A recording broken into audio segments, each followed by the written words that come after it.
Hey guys, we should be live right now. Yeah, so I have been on the phone with at least two of these franchisees, learning and discovering really interesting stuff that, again, probably should be obvious, but to me was not obvious. One thing that I will tell you is their sales have been plummeting. So don't think that their sales are not affected by reckless spend. They are. So number one, absolutely, their sales are being affected by this scenario. Now, is it reckless spend's fault? No, it is 100% corporate. Oh, thank you, Rose. Rose has we do have a, thank you, Alex. We do have a doc here today, so we can take as long as we want. Rose has a update for us. Let's see what the update is. Oh, wow. Okay, cool. The approved vendors list. Oh, wow. Yikes. Oh, Sheldon is in chat. Hello, Sheldon. Hope Sheldon is well. I heard that Sheldon and Ben, or Sheldon has like a new series. We'll take a look at this. Is interesting. We'll put this one up front. Oh, thank you, Dream, for the one gifted membership. I really appreciate that. We'll give Sheldon a shout out. I think his channel has been very interesting lately. He's definitely been popping off. Let's see. Yeah. I remember the GoFundMe update. So I think the GoFundMe is okay. It's okay right now. Yeah, I think Sheldon will have a new series very soon. But yeah, the GoFundMe is now okay. I remember seeing that. Okay, so hi to Sheldon in chat. Salt and Exile, thank you for the one gifted membership. Okay, so this is the approved vendor list, huh? Okay. So they are the sole supplier of every branded item a store sells, a line worth $1.3 million. This is exactly what I was saying about Quiznos. You don't have a choice. You don't have a choice. You have to buy from them. So, which meant every branded item, so every item with bricks and minifigs, and that's a lot of them, from minifigs themselves to like giant inflatable Lego people, they get $1.3 million. Bricks and minifigs franchise agreement as filed in public court. Oh, so this information is coming from... Oh, cool. Okay, so this information is coming from the disclosure document and support portal. Oh, no, this is related.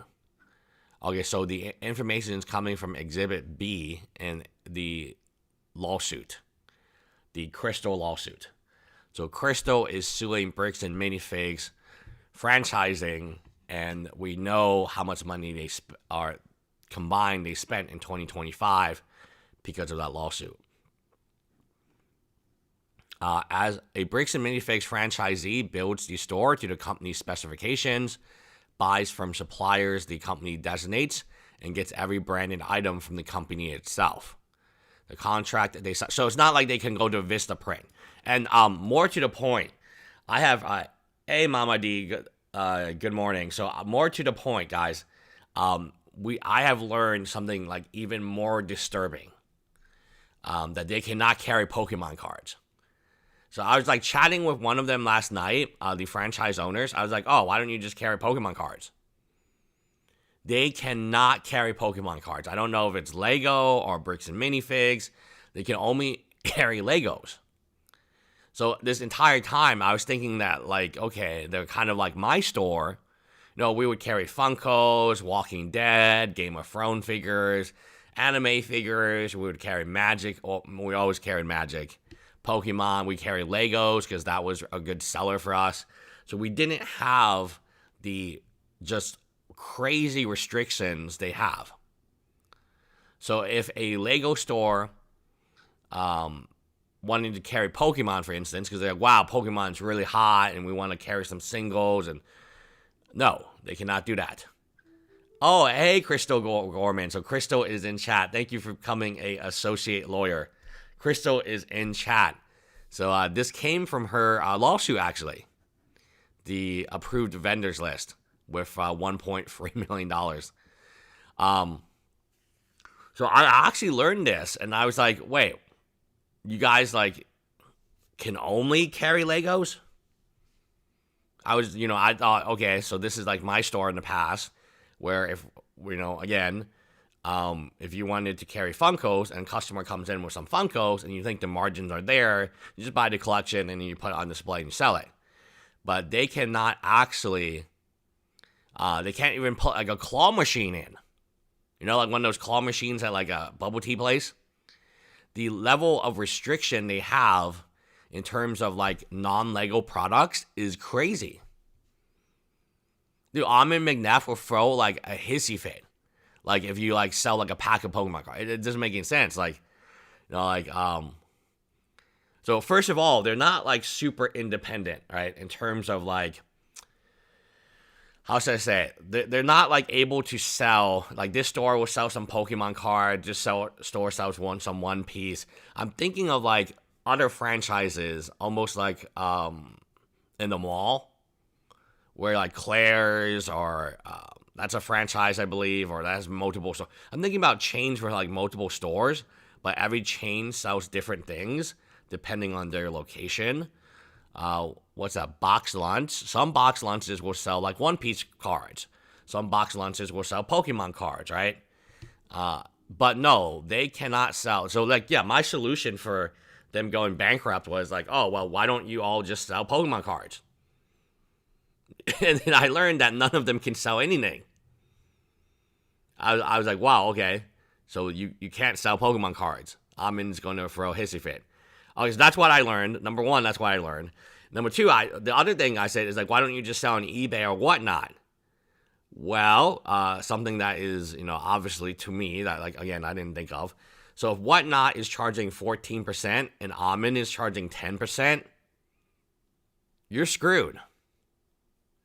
The reason you cannot sell online, and I think Chris knows this as well, is because they still take 10% from you. So they're not flexible with their like 10%.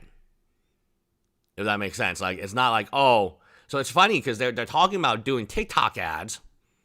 Well, TikTok has an online sales platform. So I'm thinking like, okay, this is fine, like, right? And TikTok takes like 10, 15%. They all do. eBay takes that. Like, Amazon takes 40%. I don't think people know this. Like, if you sell on Amazon with like storage fees and shipping fees and everything else that is included in it, takes about 40%. 40. So on top of this, you still have to pay your 10% gross revenue to the reason that none of these people do whatnot and none of these people sell on eBay is the margin simply like they don't exist. If you buy a toy from Toy House at 90%, the margin's already gone when you pay corporate. And that's why like these partners of theirs are not really doing them much favors because they're not giving them. So the reason they cannot sell online is simply they're getting double whammied, but once by eBay and then once by. So I would think the solution would be, okay, we really want you guys to sell online. We're literally advertising TikTok here, SEO, which is online. We're advertising Facebook here. But the reason that it should be obvious, right? Like this model does not work in a competitive atmosphere. If you are competing online for every like 1%, and you're burdened with this 10% just off the top, can you really compete on Whatnot or eBay or any other of the TikTok shop? Again, the reason none of them do it is because it takes a lot of time. It takes a lot of investment. Chris was able to tell us that. And simply, it doesn't make you no money. Because, like, you got to pay Almond McDuff, man. And so, you have this interesting... Oh, we're going to talk about Tattle. Oh, Justice for Tattle in chat. Crystal says, yeah, we could only sell official Lego product or custom products approved by corporate. Yeah. That was very interesting when I found that out last. I was like, Okay, here's the solution. Everyone just sell Pokemon cards. Find a distributor that will sell you a Pokemon at 60% MSRP, and then everyone just display Pokemon cards everywhere. And they're like, no, we can't do that. I was like, why not? Aren't you like independent stores? Like, can't you like decide this on your own? Like, why would you even need AM McNabb to tell you that you can't do it?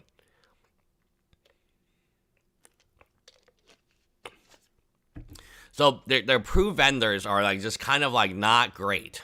We'll continue on here. What the contract reserves. Oh, we also have an update on Tattle. Or we have a small update on Tattle, which we'll get to very soon. We'll begin with the update after we get this done. Section 4 is the build out section. It tells a franchisee what the store must look like and who may build it. It closes with this. Franchisor reserves the right to receive rebates, commissions, or other... Oh, wow, kickbacks. Kickback, baby. Wow. Franchisor reserves the right to receive rebates, commissions, or other forms of consideration from designated or approved suppliers involved in the construction of or fixturing of the store, and use such rebates, commissions, or other consideration in any way franchisor deems appropriate in franchisor's sole discretion without obligation to... Oh, shit. They're getting kickbacks. This is like the definition of kickback. Where is this? Section 4 of the build-out section. Oh, no. It's exactly what I thought it would be, guys. It's like a bunch of Amin friends who are like, hey, Amin, you have like 300, 400 like franchises. Why don't you give us the business? We'll do the marketing. We'll do the PR. We'll do the build-out. We'll do the furniture, the store lights, whatever it is, right? And then we'll give you a kickback, Amin McNeff. We'll give you a kickback, Amin McNeff. So yeah, the franchisee pays for the build out. Item 7 puts fixtures and furnishing alone at... Yeah, this is a lot. So it's kind of like, hey, you have to hire my approved friends. And these approved friends, they're going to give me... I'm going to tell you they're going to give me money, and there's nothing you're going to do about it. So it's not even like they're trying to hide it, right? It's in plain sight. It literally says, hey, I can get kickback, I can get rebates, commission, or other consideration for when they build out your site, but I'm not going to spend it on you. And you're not going to get any of it. You are not going to get any of the rebates, commissions, or considerations. So, like, think about this. You're a franchisee, okay? You're a franchisee. You have to use these vendors. You have to pay, and this is a sizable chunk of money. You don't have a choice. What is this vendor going to do to you? They're going to upcharge you. They're going to charge you more. It's exactly the Quiznos model. So there are two instances here. One, when you build out your store, and two, when you buy a branded item. Of course, there's markup there, but you could argue like, oh, well, the markup there exists because it's like the franchisor, right? But here, it's a kickback, right? It's a kickback. Good job, Rose. Yeah, this is what I wanted to know. Like, hey, are they getting kickbacks? Did they pick the partner because they have the best furniture quality, or did they pick the partner because they gave them the biggest kickback? Well, according to this, one thing that they really want is that kickback. The company picks the supplier. If money flows back on that spend, it is the company's to keep at its sole discretion, with no duty to... Oh, they don't even have to tell you. It's really all in front of this. They legitimately don't even have to tell you that there's a kickback. So you will never know. The same agreement can be required a franchisee when it uses an approved supplier, even to find this. Yes. Wow, holy fucking moly. Like, that is bad. That's bad. Okay. Does it get worse? Item 8 is the section the federal franchise rule reserves for exactly this: what a franchise must buy, from whom, and what the franchisor gets for steering it. Oh my God. They actually defined the kickback in the document. BAMS says the company is the only supplier of all promotional, marketing, and company branded material, and that franchises must purchase them from us. On money coming back, it says two things: that no affiliates of BAM derived any revenue, rebate, or other material considerations based on the required purchases, and that in the past we received. Oh.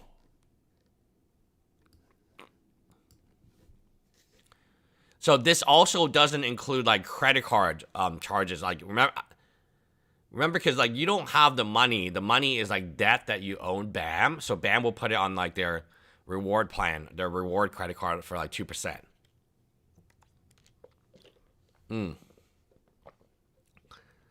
Set that besides section 4 and the gap is exact. The denial covers affiliates on required. Yeah, so this is the problem I have. It's the Quizno problem. Quizno, they are required to purchase all their food, food from Quiznos, like bread and ham and turkey, but cheese. But the problem with that is that Quiznos corporate is charging way too much money, like way above market price. So when you're Quiznos, you have no choice but to bankrupt, because every sandwich you sell, the margin is just so low. Not because like there's not places that can sell you turkey for half the price, but because you're not allowed to use those places. So in addition, in Quizno, they take 11% total, 4% advertising, 7% like franchise fees, including some advertising. In Bricks and Minifigs, it's 6% and then 4%, right? Or 7% and free. Again, the reason I would say it's closer to 7% and free is because even though you pay them 1% national advertising, as a BBQ counselor has shown, they're not actually using the entire 1%. They're using like less than 50% of what so you pay them, let's say you pay them $10,000 for 1% national advertising. You make $1 million, right? A year revenue, which none of them do. So that's actually unrealistic. Okay, you make $500,000, so you're in the top half, you're in the top 1/3 of all Bricks and Minifigs. So you make $500,000 a year revenue, gross revenue. You pay them $5,000 a year for that 1% national fee. How much money do you think they spend on actually advertising? The answer is less than $2,500. So, and then what do they do with the rest of the money? It goes in compensation, because they're not making any money. So it's very. So that 1% national advertising fee, they're not actually spending it on advertising, right? So like, I mean, one thing I would say that's kind of business deception. So people ask me, what exactly would I point out? So if I was engaged in a lawsuit with them, if I were a franchisee and I wanted to like not be a franchisee no more, I would say, oh, look at this. I paid 1%.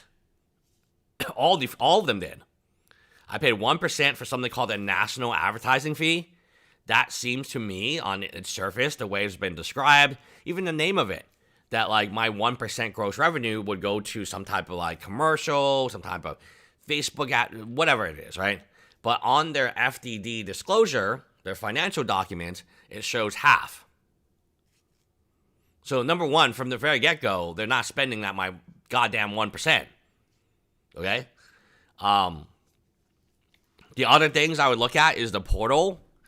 I would say, oh, this portal, told me to do this. That's no longer relevant today. Or, the portal told me to do this. I would look at all my documents I've ever received from them and then try to knick-knack and find mistakes. Because if you can prove business, like the main document where you'd really be proving it is your that PowerPoint. If those numbers are not right, like the first third, the second third, like if none of those numbers are right, they're screwed. So I would say, okay, well, I want to know who this store is. You had like stores that made $700,000, what is that store? And I want to see its books. And even like if the numbers are right, you could be like, wow, that was gross revenue. That doesn't tell me profit. I need to know profit. And then like, the answer. So I have heard from the grapevine, from the North Korean hackers, that they will approve anybody. The vetting process is like a multi-level marketing agency, allegedly. I've heard from franchisees, and I can confirm because there's multiple of them now, that it is like a class. It almost like looks like fortune law, where you just sit there and there's like I'm gonna throw a number out there. There is a good chunk of people. We're not talking about 10 people. We're not talking about 20 people. We're not talking about 30 people. We're talking about a large amount of these franchisees just like almost taking like a real estate course. One of these like get quick rich real estate courses. And I have been told that when you're in this group of large group of people, everyone gets approved. No matter how bad at business you are. No matter how little money you have. It reminds me a little bit of Herbalife. And Herbalife is proudly a multi-level marketing. People don't understand this. Multi-level marketing by itself is not illegal. It's like the commission structure that is. So like it's the idea that instead of selling the product, you're selling the opportunity to sell the product. So as long as you have like a solid product that actually people want, you can multi-level market the shit out of it. Because you wouldn't consider, like, again, you're not going to get in trouble. Where you get in trouble is like if somebody's buying, not like they're not interested in your stupid like drink. They're just like, oh, well, what I'm really buying into is this pyramid structure where I get commissions when my mom signs up, my sister signs up, my dad signs up, and then they get commissions. And so like if there's nothing actually valuable to sell, that's when multi-level marketing gets like, it's kind of tricky, right? Like Mary Kay, the makeup company, is still in business today. Herbalife, still in business today. And like, where does it come? Like, where your product is like really shitty. So the reason that something is at multi-level MLM and the reason something's not in MLM really is dependent on the product. Is it so shitty no one would ever believe anyone would buy it?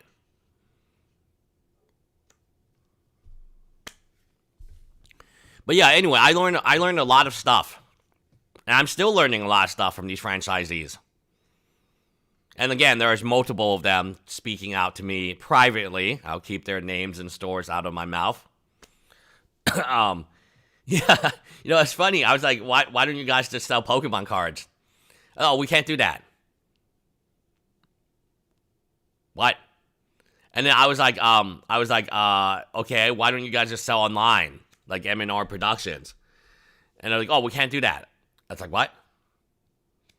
Like, online, it's about every last cent, every last dollar. So, like, some of them have tried whatnot. Some of them tried eBay, and it's, like, it's crazy. You buy this internet franchisee, and you can't even sell online because your margins are so bad. Because they're taking 10% gross revenue off the top. Toy House is giving you 15%, generously at 15%. Like, you don't have the 25% margin to sell on eBay. Because you're not buying, unless you're like scamming customers. And then here's the other thing I can tell you is, motherfucker, none of them can buy more than 20%. Like Crystal was being really generous at that 65% mark, like incredibly generous. I think that kind of diluted like my thinking, but that's not normal. Like that mark, 65%, is not normal. The normal percentage is 20%. Let me repeat this to you again. The normal percentage is 20% or less. Anywhere to 18, which is all 18, 19, 6%, 10%. The reason we're seeing these numbers at 20% and less is if you call Bricks and Minifigs today, they'll tell you 20%. But then when you get there, They'll tell you 20 to 33%. But when you get there, well, depending on trade, again, I get trades. We know trade and build, like trade is very beneficial because, especially if you're trading for like new stuff like Lego Creator, because already there's built-in margins on the new stuff, right? So when you're trading, you can afford to be way more generous than when you're not, because you're like trading is like double dipping. You're buying low and you're selling high at the same time. So trading is awesome. Actually, there's this guy I'm supposed to meet today, and he's supposed to sell me a bunch of Pokemon cards. Let's see what he said. Okay, he's okay. I guess he'll wait for after. I guess he's a fan of the channel. He'll wait until after we're done. Yeah, trade is awesome. I would 100% trade Legos at what is it, 60% for Pokemon cards. Like, I have like old Pokemon cards and old stuff like Pokemon Center ETBs. I would be happy to do 60% because I bought those. Now Pokemon's so the reason that I might not, the reason like I was thinking about Pokemon, not Pokemon, the margins on Pokemon are razor thin. Okay, like for instance, if I were to buy, especially for sealed.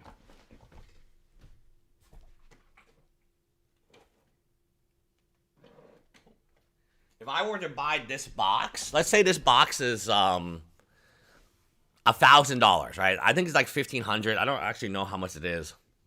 Unbroken bonds. let's give it a go.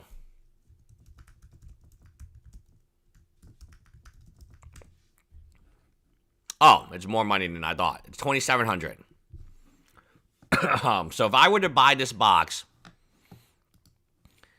I would not be paying like 40% of it, right? Wow, holy shit, it's gone to the moon.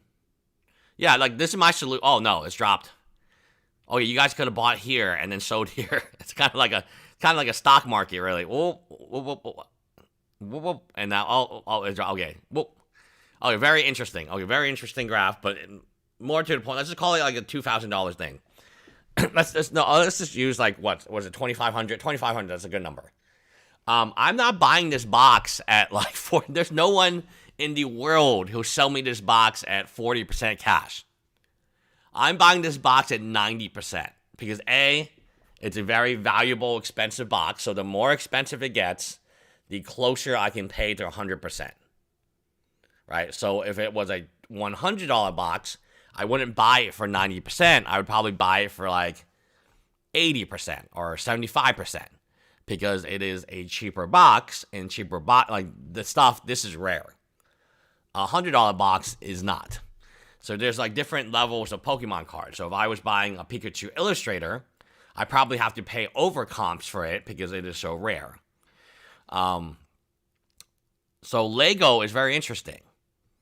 If I'm buying Lego at 40% cash, but then I'm trading this at 60%, but I'm buying this at 90%. Oh, no, sorry, I'm not trading this. I'm trading for Legos at 60%. Like, I think, like, there's actually a very interesting gap here. So, like, let's do some math here. Let's say, shout out to Alex. That's Alex, and I'll go get the title soon. Let's say you come in. I'm just going to make this $2,000. I'm going to make this easier math. I'm just going to make it $1,000. I'm just going to make it easier math. That means I had to pay $900 for it. Okay? So then your Lego that you can get for 60%, which is like way above. We're talking about 3 times cash of any bricks and mini, at least 3 times cash, 300% more.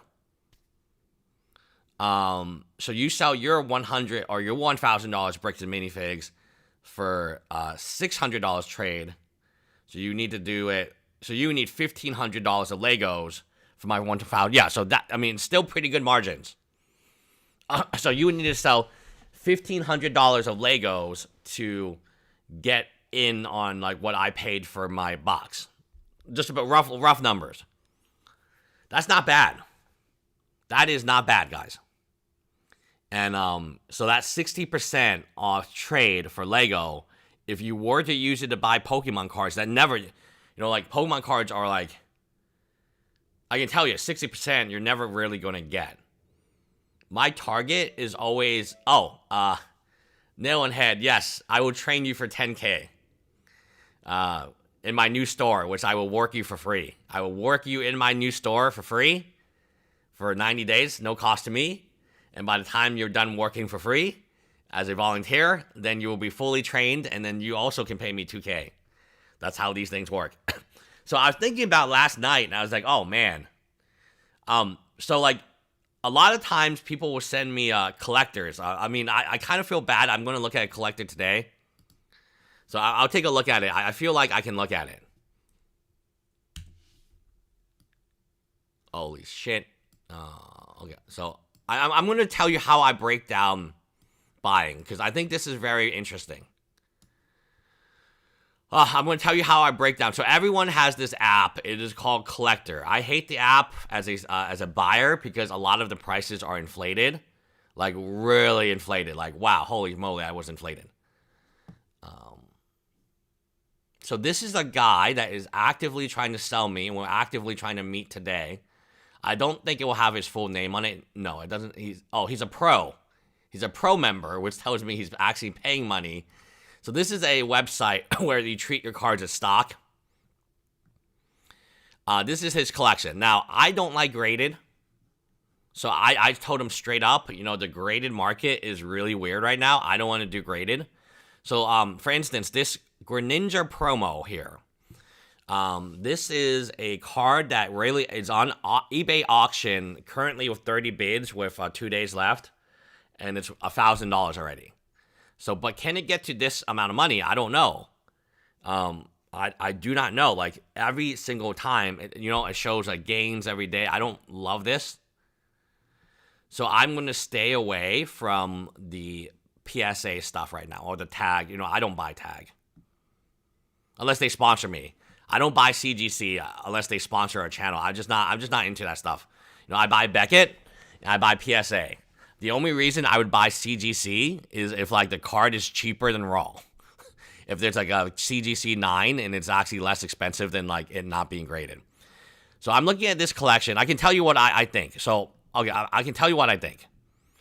So we're already scrolling. A lot of the collection is less than $10.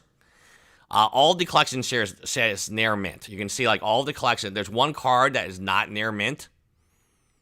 But every other card is near mint. Now, in reality, for instance, this promo card is really old. Like this, for this instance, this is X Ruby and Sapphire. Is this really near mint? No. Okay. So I can almost guarantee you, without a shadow of a doubt, an e-reader card from X Ruby and Sapphire, given how old it is not actually near mint. That there will be some damage, there will be some whitening, corners will be bent. Something bad has happened to it because it cannot survive that way unless you took really good care of it. But I know it's not, because I know it's a singleton. Now, if you had a bunch of older cards and all you had was old cards, like this is from Destined Rivals, this is brand new, Phantasm Flames, Brilliant Stars, these are all newer sets. So I already know, like, this is the outlier. Oh, okay. Mad 34 Marine. $4.99. Yes, this is actually very good. We can talk about, like, healthcare and how do you factor in healthcare costs, even though the biz is most likely not paying for it. It's still a cost to the owner. Okay, so the franchisee won't pay. We actually just hire vendors. So when we're beginning, we hire vendors, and most of them are not 40-hour. Most of them, like, we tell them work 20, work 30 hours. I don't know how much more in detail I should go about this, but for instance, Alex is a vendor, so I'm not responsible for healthcare. But if we ever get to 10 employees, that's the sweet spot. So I've done this from scratch. We cannot buy, like, reasonable healthcare until we hit 10 employees. No one will give us healthcare. There's not a third-party vendor that can help us until we get to 10. So when I had my marketing agency, when we were at 5, we really looked in healthcare and all this stuff, like dental, and like it's one of these things. Like I tell you straight up, hey, we are not going to have healthcare. You're going to be a vendor. You're going to have to pay your own taxes. It's going to suck. But like you kind of have to either believe that we can get to 10 employees or not. Right? So I'm very upfront with the situation. I mean, I don't know if Bricks and Minifigs is offering healthcare right now. I assume it's not. But getting healthcare, unless you have 10 employees, is impossible. I've tried. When we had 5 employees, I tried. 6 employees, I tried. 10 is like the magical number where like you finally can get everyone healthcare. And dental. Like dental is extra, by the way, but okay. And vision, which is extra. If you don't have 10 people signed up, it's not going to work. It's not going to work. It's either prohibitively expensive or the level of healthcare insurance you would be providing is so low that none of your employees like would it wouldn't even benefit them, to be honest. So you could get this shitty healthcare that costs like so much money that like if an employee actually needed it, the copay would be so large that they would never use it based on what they're making. So it's an interesting question. Thank you for the question, C Mad. So the answer to that question is everyone's just part time, and everyone's just paid as a vendor until like you can get the shit together. And I'm always like really honest about this. Is like, hey, like you guys might think working for me is amazing, but like it's not. Like you either believe in what we're doing, or like it's going to suck. Because no one's working full time, no one's getting health care, no one's getting, like, everyone has to do their own taxes at the end of the year. That's why, like, I always had this idea. So I had this idea recently, is like, hey, like, you guys should all share in the gross revenue. So I know this is, yeah, the real bone factor, yes. Amin is definitely not get mental health care, yes. Talking about you as an owner, not the employees. It's, yeah, still costs them. Yeah, correct. I pay at least half. At least half. Some of these programs I can pay more than half. But yes, the employees can get healthcare on their own. But if I, as an owner, want to get healthcare for all my employees, it does cost me at least 50%. So if the healthcare, let's say it costs $500 a month, which is very, very cheap, which is not even like, let's say healthcare costs, I don't even know what it costs right now because because like they might have inflated a lot, right? Because I'm thinking I only know healthcare from 2022, 2021. So I actually have no idea how much it costs right now. Okay, so it's between this much and this much if you have family. So again, if you choose a family, healthcare coverage is $20,000. Let's call it $20,000 a year for decent family coverage, okay? Yes, the employer would pay 10. The employer would pay 10. If it was employer-sponsored, like at least 10. Now, this number has jumped a lot since COVID.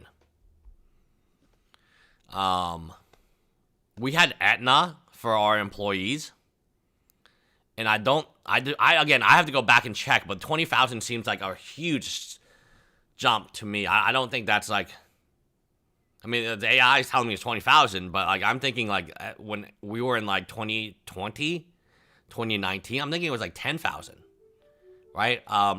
We have insurance for that. So C-Free Mad 34 Marine. So the healthcare we pay out of pocket, but the insurance that would pay for worker compensation, we would have an insurance company for that.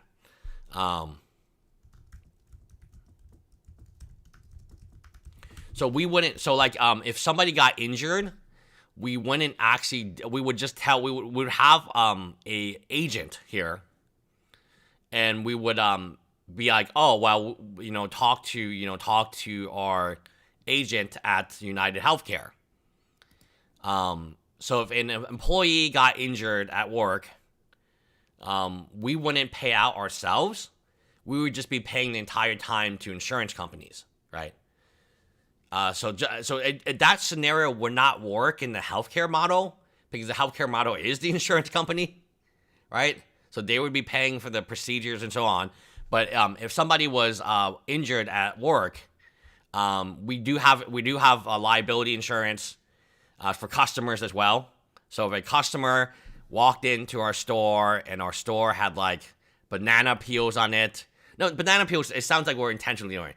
If our store like just had like water dripping and no one knew because like the air conditioner broke that morning and somebody slipped and fell, we would have on-premise insurance as well. But if a worker was like, let's say he was like sorting cards and then a bunch of cards fell and knocked him over and he cracked his head, we would just tell the worker, hey, this is our insurance. This is the agent that we bought from. Talk to them. We've been paying them monthly X. Again, I don't know how much any of this stuff costs today. Because like the last time I had to do all this stuff was in 2021. So I'm sure that the price of these things have skyrocketed into the moon, because like I'm looking at the healthcare insurance. We were not paying $10,000 an employee. There's no way we were doing that. But again, the 25, you pay half. You pay half, at least half. Okay, so back to this. There's some like lesser cards. Like there's a lot. Like most of your collection are going to be cards like $5 or under. Like I said, a $5 under, like an EX card like this, in Japanese or in Chinese. Oh, God. Like, how are we going to find somebody to sell this card to? The answer is no. How are we going to find someone selling this card to? The answer is no. How are we going to find a guy to buy a Japanese Dugon? No. It's just not going to work, okay? Premium Pro Power, Nimble, Kyogre V. So anything under $5, like, we are not going to be able to sell because the demand for it. And you can see most of the cards are actually, yes, under $5. As we keep scrolling, now we're like at sub $1 rates. So like none of this stuff is going to sell. But the guy wants to add it to his. I get it. The guy wants to add it to his collector. Fine. It is what it is, right? So I would go to ungraded cards. He's got about this much. So again, ungraded card includes all those $1 cards. So on our website, we advertise 70 to 80%. That's what we buy at. That's our current advertisement rate. I just posted that recently. Seth contacted me. He's happy with the 70%. I explained to him, hey, you have some really cool cards that can sell for 80 to 90 if you sell them to me individually. But if you sell them to me like as, a whole, again, this card is probably not near mint. I already know which cards are not near mint. This card is not near mint. This card is not near mint. This card, any cards that are older, these two cards, which are really valuable, are not near mint because they're old. Ancient Origins is old. These are probably near mint because they're new. You probably opened them. And steel product, very dangerous. And remember, collector also inflates prices a lot. So collector is buyer friendly. So I look at this and I say, okay, what can we do here? Can I do like, can I buy these things? Can I buy like all the top cards, like over 100 for 70%? Absolutely. That makes sense to me. Like, I can buy this one. Yeah, I can buy them all for over 70%, and that you can do it that way. That's the offer I give you. But if I want to buy everything, like based on the price here, I'm actually, because there's a lot of dollar cards, a lot of $10 cards, like it all kind of adds up. I'm probably closer to 60%. And when I buy it for 60%, I'm actually expecting the value to be between 60 and 80% because I'm expecting damage.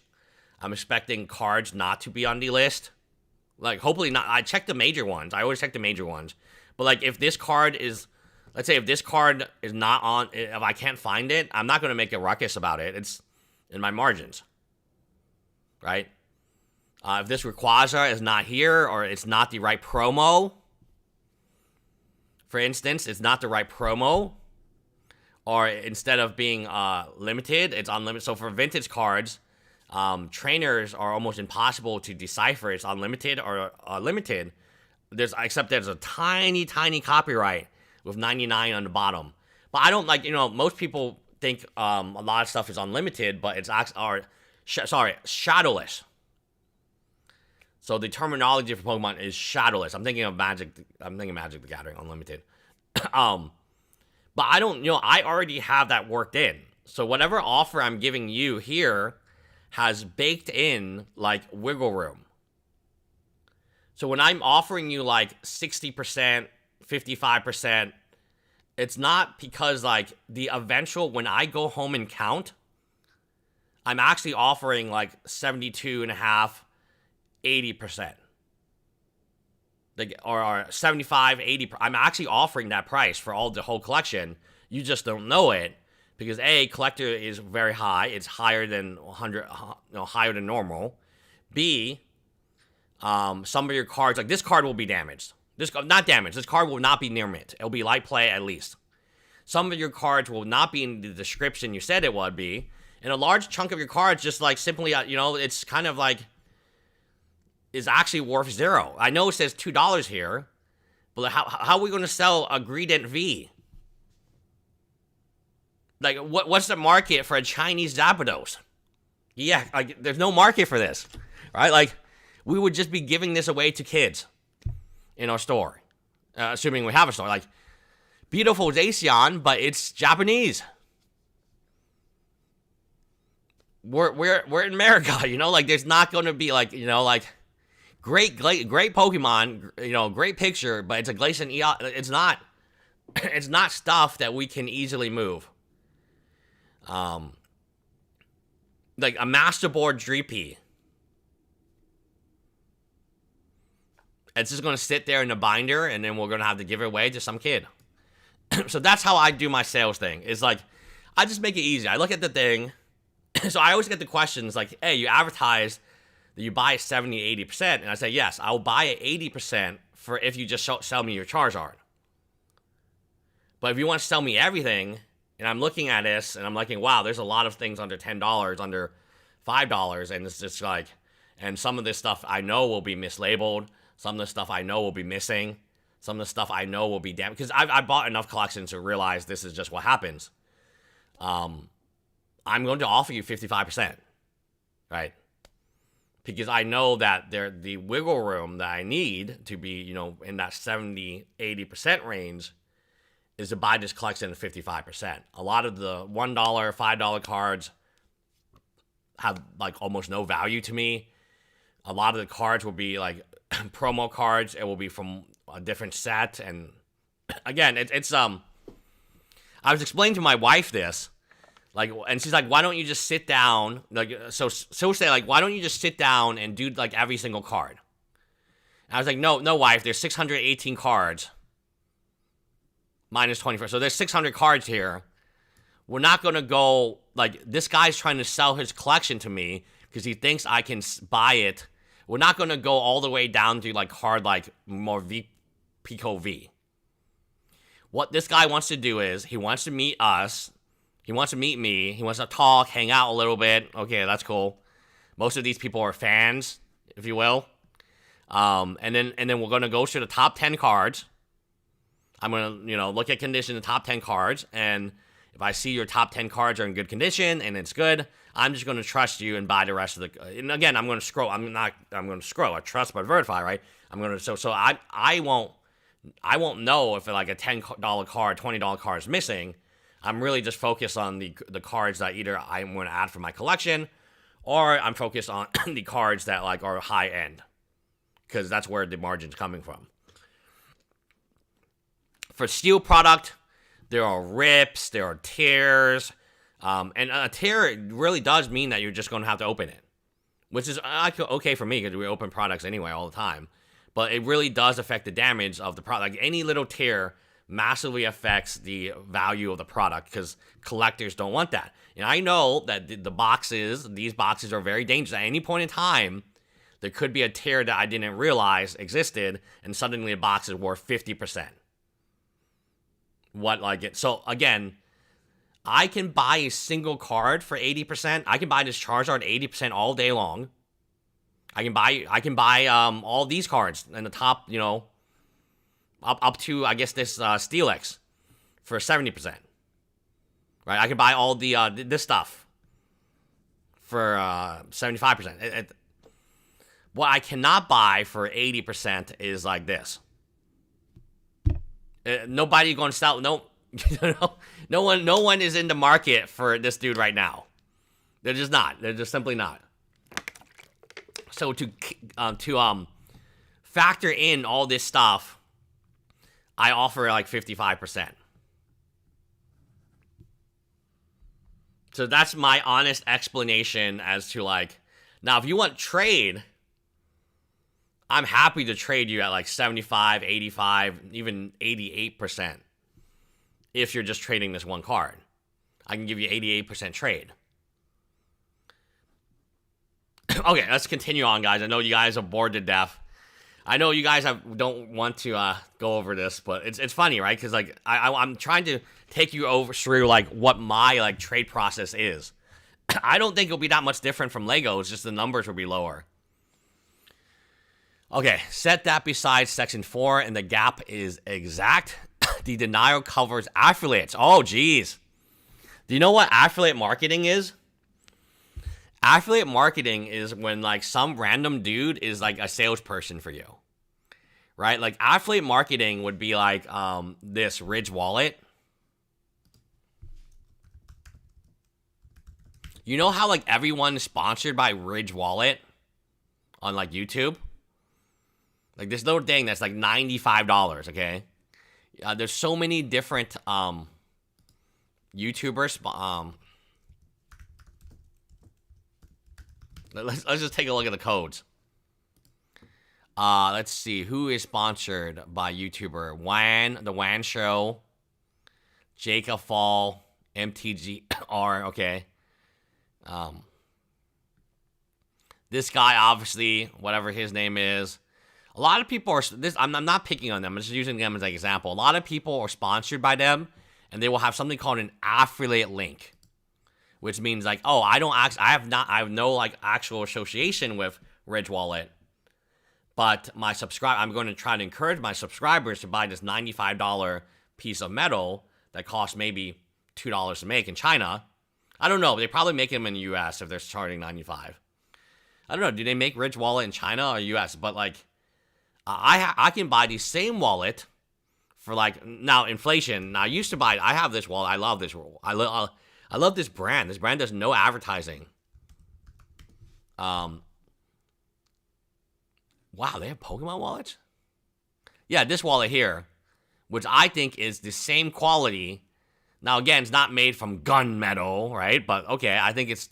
What the hell? This is Lego? But, I think this is a good quality wallet. This is the type of wallet... Before my wife bought me a wallet, this is the type of wallet I had as, a single dude. It fits the cash, fits the credit card, fits the driver's license, and it's good to go. So, I'm not at all surprised that they do affiliate marketing here. The denial covers affiliate marked on required purchases. Yes. On money coming back, it says two things. There's no affiliates of BAM derived from any revenue, rebates, or other material consideration based on the required purchases, and that in the past we received... Okay. The denier covers affiliates on required purchases. The clause reserves the rebate to the franchisor itself on construction and fixturing. Neither award reaches it. The one rebate the document does name is merchant processor and the past tense and is not the build-out money. The money that is disclosed. BAM sells to its own franchisees, So that revenue sits in the audited statements attached to its disclosure documents. It grows from $33,562 in 2016 to $13,000. Oh yeah, to one. Okay, so they were. Wow. Okay, so look at this.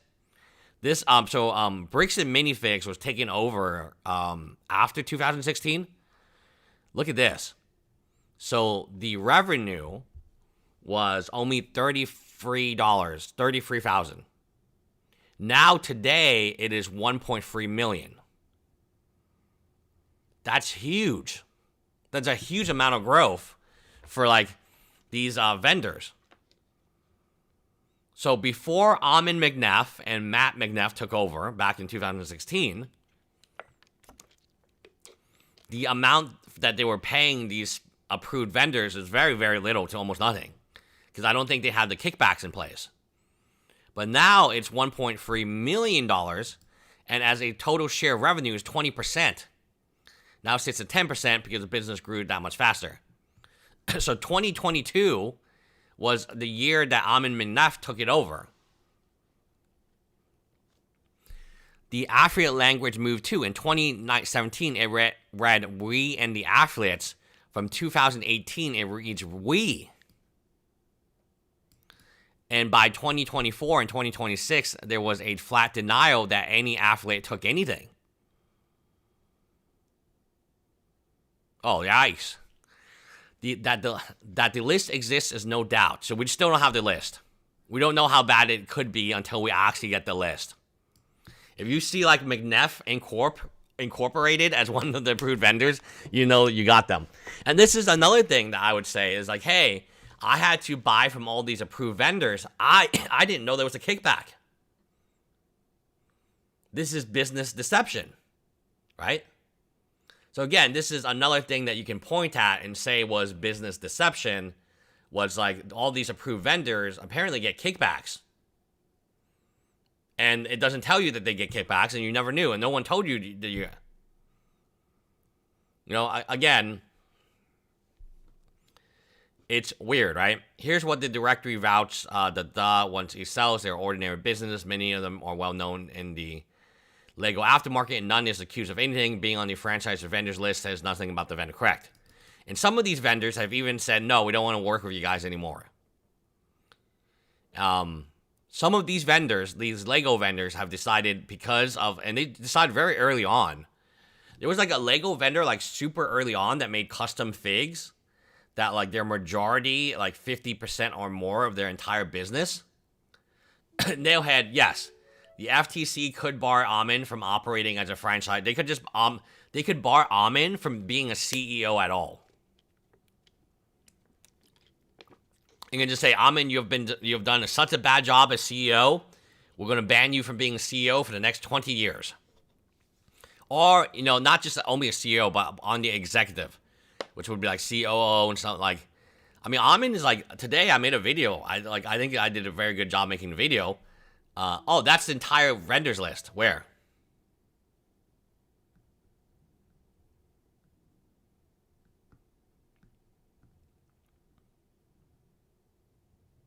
Oh, here?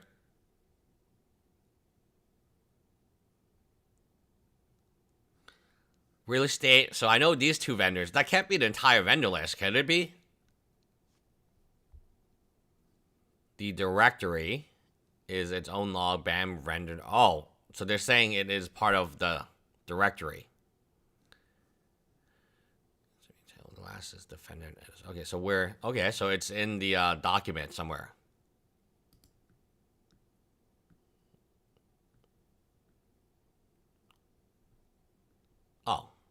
Oh, that's the ION associate. So it's in the document. I just didn't see it. Okay. How did I get to the document? Oh, BAMApp. Okay, duh. Okay, tip. So Mike Wu. I have heard a lot of things about Mr. Mike Wu since I made a video. Allegedly, Mike Wu is now a stock shareholder. I've heard a lot of things about, the links, they're on the middle of the Bam. Oh, of the page. Okay. Okay, don't forget about Mike Wu. I'll get back to Mike Wu. The link. Oh, here. Oh, these are the links. Okay, got it. Okay, interesting. Okay, so I click on them to take me to a website. No. So that store doesn't even have a website. Oh, okay. So these are the links. They kind of look similar. These websites look similar to when Armin McNeff was making his mask. They seem very like tiny like stores.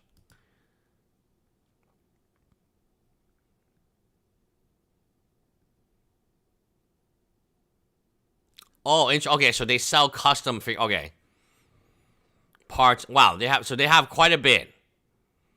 Display cases, store. Dude, if you wanted to make a bricks and minifigs, you can make them here. So this is where they're getting all their little display pieces they can sell. Interesting. So they have a relationship with these people. Lighting, electronics, and powder click kits. Chow Wow toys. Okay.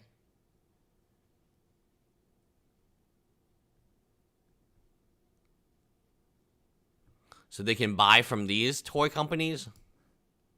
Cards. Okay, cards.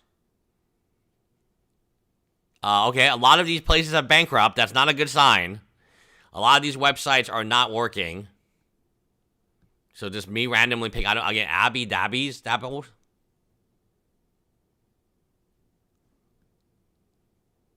Like a lot of these websites don't look like they're huge companies. They look like they're very tiny companies, or simply that they don't actually have a website to begin with.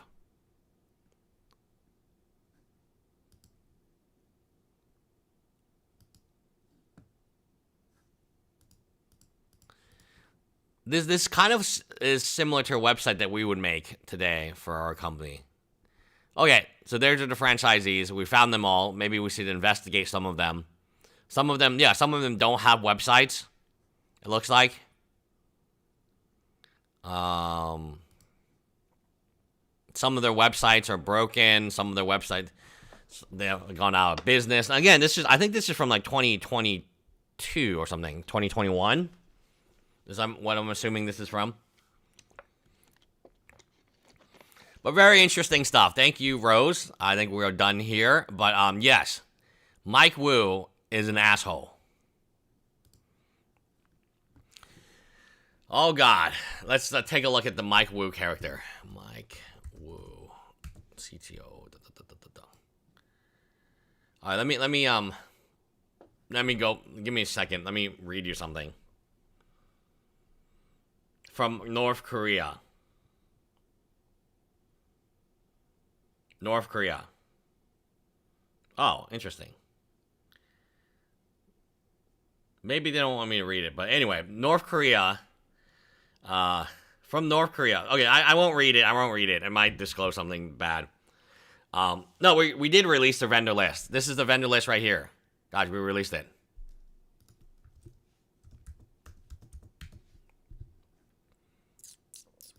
This is a vendor list. We found it. Many of them are not in business. This is the complete vendor list minus the build out people. So this is like display cases, custom minifigs, other stuff. This is like the Lego part of it. Now, when you build it out, you have to either pay Bricks and Minifigs or you have to pay their sole supplier. So Bricks and Minifigs is the sole supplier every branded item. So anytime there's a Bricks and Minifigs logo, like on a t-shirt or an apron or something, that's coming from them. You'll be paying them directly. But there is fixtures and furnishing. There is like a build-out, approved vendor for build-out. But beyond that, it looks like most of these are just like Lego vendors. So where do they get their build-out from? I don't know. It's weird. Okay, so back to Mike Wu. Okay, so I'm just going to hypothetically throw out these things. I believe he is a shareholder of Bricks and Minifigs. And in my opinion, he is an asshole. And I'll leave it at that. Again, without like exposing like who said what and I think it's kind of a dangerous game, right? If I like share like an actual story, like, I don't know how many people are involved. And I did get a text just now, and it was like it says it's a deleted message. So I got a text at 1 p.m. today, and they unsent the message because it is on iPhone to iPhone. You can actually unsend messages. So I didn't see what the message was. But I assume it was about Mike Wu because I was talking about Mike Wu at the time. Okay. Again, I had multiple franchisees talking to me at the same time. Therefore, I kind of just blend them all together, so it's impossible to tell who's who. But if I'm talking about a specific story about Mike Wu, that might be bad. Or I'm talking about even a general story about Mike Wu. Because now I'm talking about an actual franchisee who may or may not be a franchisee. So very, very interesting scenario happening over here at the Bricks and Minifigs. They have told you who all their vendors are. They have told you how to set everything up and open your own Bricks and Minifigs. And I don't really see why you have to pay them anymore. Okay.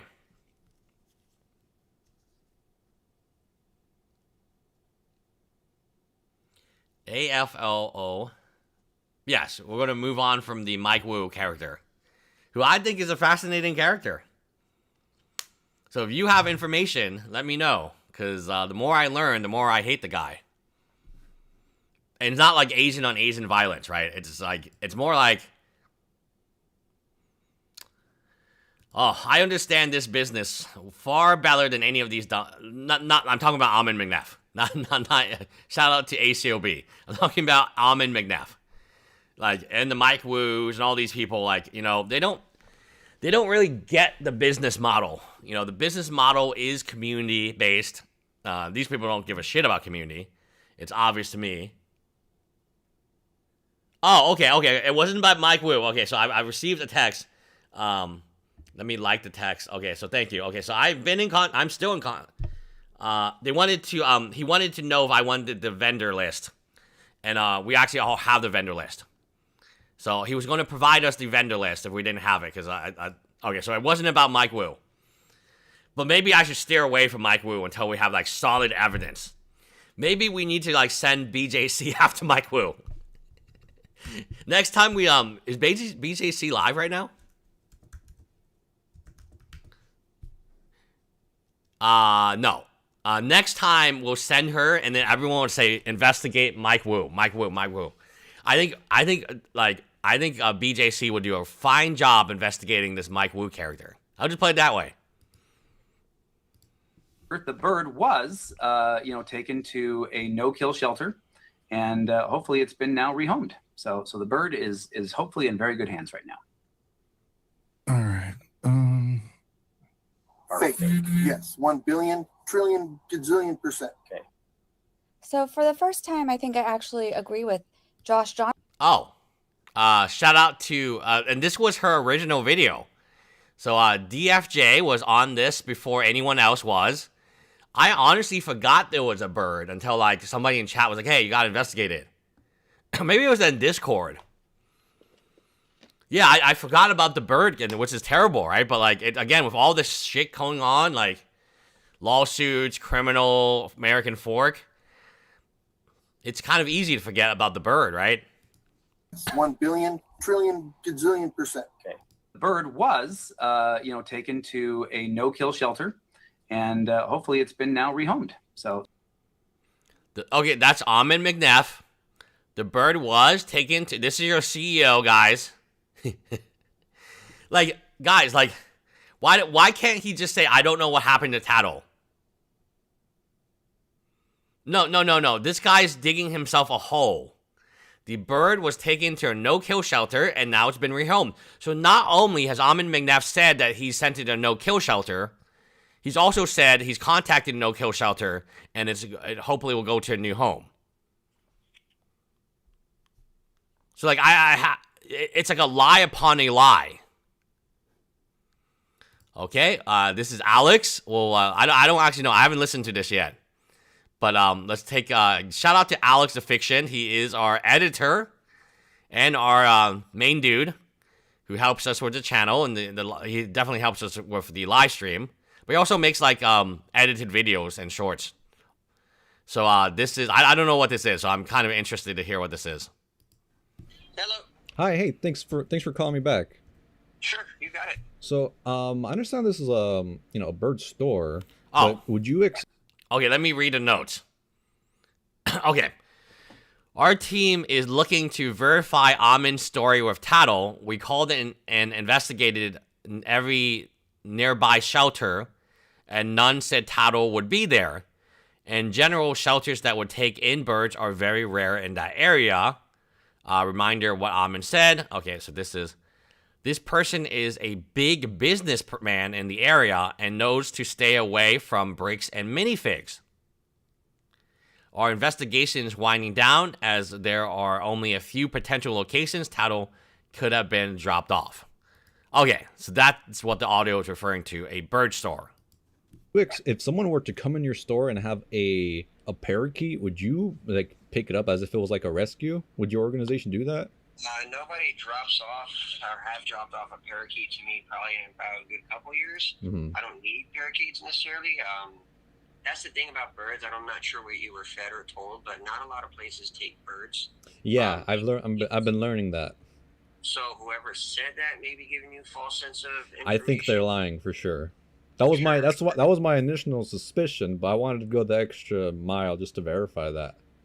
Yeah, no, and what furthermore is it seems like that this is causing a big stir for you. What's the issue?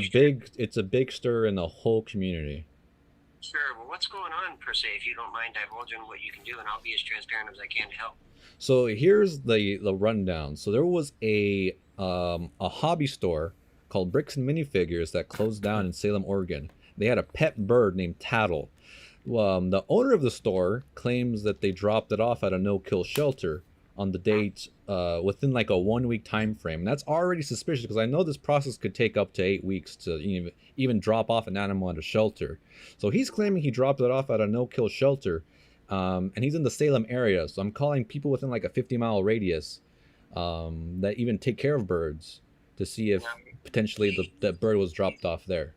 Well, he's lying to you. I guarantee Yeah. you get a bunch from everybody with a story like that. Even if it came to me, I would say, hey, listen, I'd give them all of our policies as well. I don't just take in birds that day. I understand if they're dropped off, even if they're in need of help. Best thing you do is you call a vet, period, end of discussion. That's just the way that it goes. Mm-hmm. I'm a 100% mandated reporter, so I don't do any funny business. That's just what we do. I heard of Bricks and Minifigs. Yeah, I own 6 other businesses, so nice. I definitely am a very known business entity in the community here. So, I'm my lawyers have told me all about Bricks and Minifigs and stuff like that, and a lot of the stores that you stay away from. Your lawyers have told you to stay away from Bricks and Minifigs? Yep. Wow, that's pretty interesting. They were at Kaiser. They've told me multiple stores, multiple places. I know Bricks and Minifigs was in Kaiser, correct? Yes, it was. Hey, this was a really interesting phone call, and thank you so much for the additional information. I'm going to move on to the next shelter location, but thank you so much for your time. Sure, thank you. All right, have a good one. Okay, so Bricks and Minifigs are already... So shout out to Alex. Bricks and Minifigs has such a bad reputation that random people are like, oh yeah, that place sucks. That's what you're paying for, guys. That's the community you're like. Everyone hates you. Amasaurus hates you. Come on, man. Like, dude. Amasaurus is like, oh, guys, you guys suck. You guys should resign. Dude, like, Amasaurus has got to be... Yeah, it's very valuable information that we received. What we heard was nobody takes birds. And even if they did, they probably wait, like, a long period of time. Because they might have a disease to infect other birds. So it's almost impossible to rehome a bird that quickly within a week. So what happened to Tattle? I guess we'll find out in Crystal's discovery. Don't F with Justice is in chat. Yes, he's in chat. We watched your video before. But yeah, I mean, it's going to be a very interesting discussion when it's going to be a very interesting discovery when Crystal asks Amin McNeff, where is the bird? And then Amin will try to lie during deposition. I know he's a kind of shady kind of dude. Kind of squirmy dude. But like if you ask a direct question like that, where is the bird? Tattle. Like, I don't know how he could like wiggle his way out of it, right? It seems kind of like a question that you said he was at a no-kill shelter. Which no-kill shelter was it? What's the name? I don't know how Amin would even, as slimy as he is, I don't know how he could wiggle out of that question without perjuring himself. If he wanted to falsify the evidence. Good take, good job, Alex, on trying to figure out what happened. Very interesting. Very interesting stuff. That's their MO. They have the. Whoa! What is this? You should read the notes. It helped. Okay, I already read the notes. Okay, BAM former manager. Oh, let me read this one. Let me do this one so I can drink something. I saw this thing. This is so hilarious. This is very funny. This should get like, oh, okay, wow. I saw it when it had 1,000 views. Now it has like way more views. Okay, good. I'm glad they're getting the attention that they should be getting because they spent a lot of time on this. They must have spent a shit ton of time. You know, like we do the easiest thing ever. Like I was telling my wife, was like, there are some people like in this bricks and minifig community that go like way deep, like that like spend a lot of time and they make these skits and like, you know, like goddamn, they spend a lot of time. So shout out to them. We're gonna play the funny movie. While I drink water. Standard consignment contract. You still own the Legos. We're just selling them for you, and if we do sell them, we get a small fee. Oh no. This could change everything, Dad.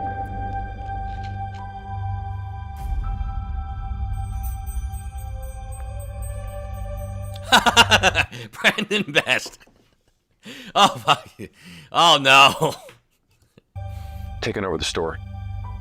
Escape from corporate. Pack your things. You're out.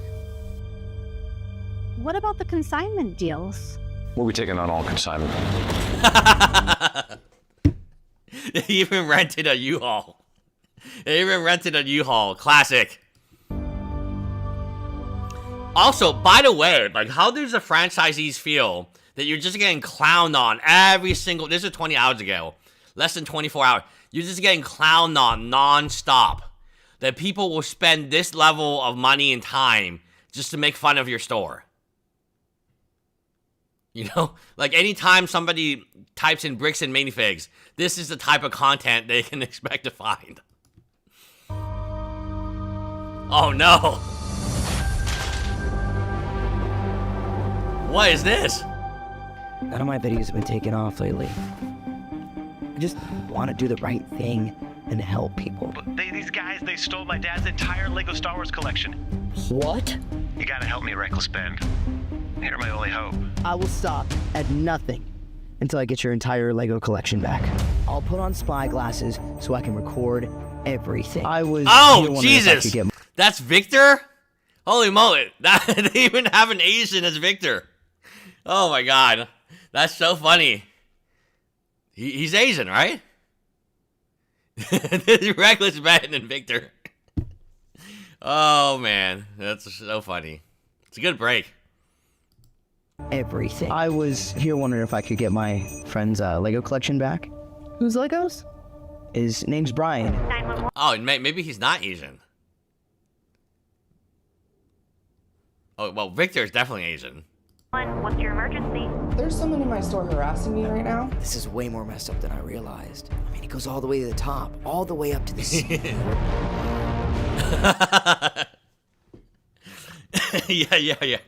Yeah. Oh, jeez. This guy Dude, like, come on, God. Like, the franchisees gotta, like, pull their asses from, like, their butts, right? Or they pull their butt heads from their asses. Like, dude. Like, this is how they look at you guys. When Alex calls a bird store, he's like, oh, yeah, those guys suck.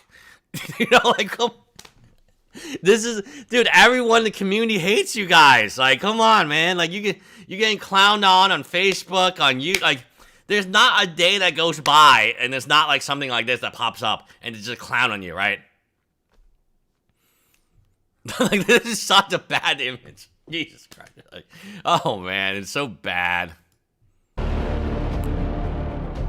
Okay, what's going on? Your store has my friend Brian's Legos, I think. He's just playing with the Star Wars himself. Oh, no. Wow, look at this Lego. Holy shit. Is this AI or is this real? Holy shit, look at this. Somebody built this? I've seen this in the box, of course, but, like, did somebody build... They probably maybe had it pre-built, but did someone spend the time to build this just for this scene? That would be crazy to me. And I like how they have, like, the old little damaged... You know, they're showing it's vintage. I think. So I was wondering if you could get those back. Nope. No, we don't.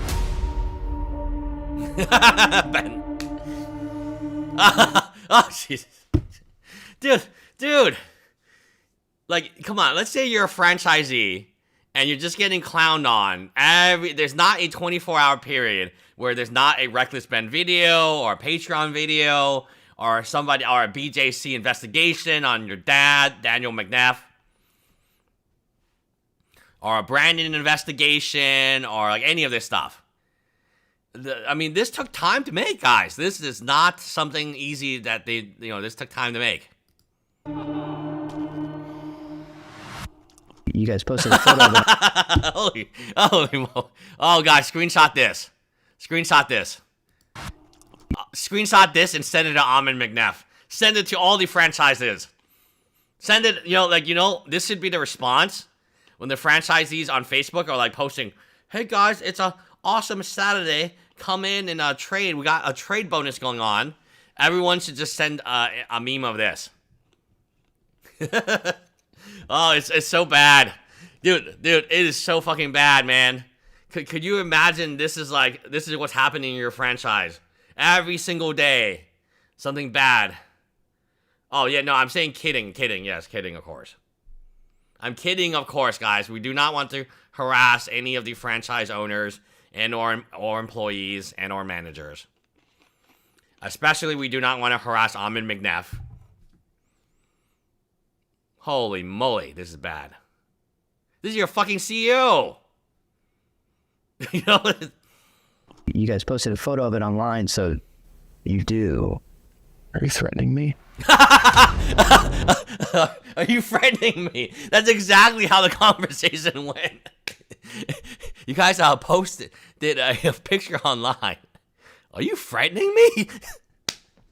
Is this extortion? Are you extorting me? Oh, no. Oh, that's funny.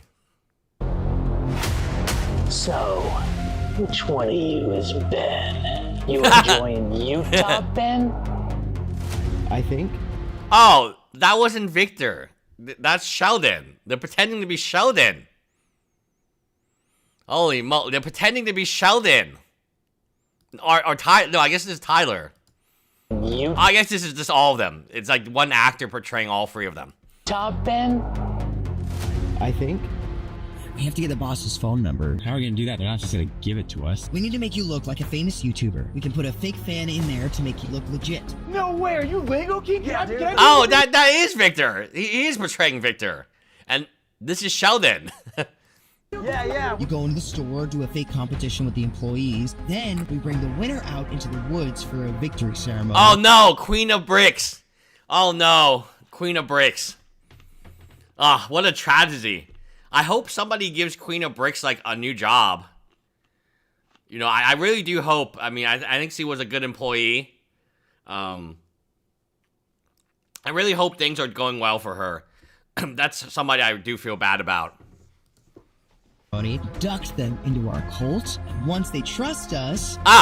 So this is called Jamming Ben. So we actually met this character here. His name is Jamming Ben.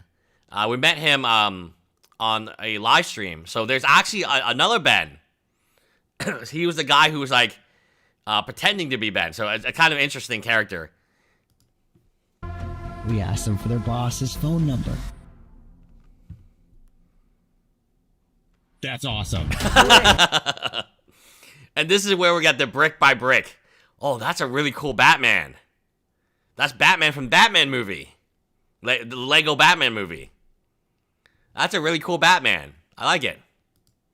By brick, brick by brick, brick by brick, brick by brick, brick by brick. You have power now, so tell us what to do. Lay down. Die. Oh, yeah. Oh, man. Do you have your boss's, like, phone number or anything? I don't know what you're talking about. Oh, yep. Pretty spot on, honestly. Very accurate. Very accurate rundown of how things went. I don't have any of Brian's Legos. Oh, shit. They hired... Wow. God. Wow. Holy moly. How many actual actors do you think took to make this movie? Well, what do you guys think? Like under 5? No, way more than 5, right? Like obviously I saw 5 of them in one image. What, 10 actors, you think? 10 actors or more? Yeah, you do. I saw them in the store, so... Sue me then. Step out of the car. Yeah, that's definitely heroin. What? They're combining the characters. That's definitely heroin. 100% heroin. See it. Yep. Pretty accurate depiction. What? I'll take any drug test. I'll pee anywhere. Hey, whoa, you're walking a thin line here, buddy. Chill out. My whole life I was taught that if you help people, you're supposed to be rewarded. And if you hurt people, you get punished. I guess I was just taught a lie. You're harassing my employees. You're vandalizing my store. I'm not doing that, actually. That's my franchisees. Yeah, I can't really control what they do, I don't think. You're a franchise. Yeah. I see what you're doing. Oh, gee, no. Oh, no. I this is the funniest part to me. This is the funny part. Oh, geez. I can appreciate that you think you're being very clever. But you better watch your back. Because I own this city. And this goes deeper than you could possibly imagine. The audio, the police guy with no audio, yeah. That's so funny. Blah, blah, blah, blah.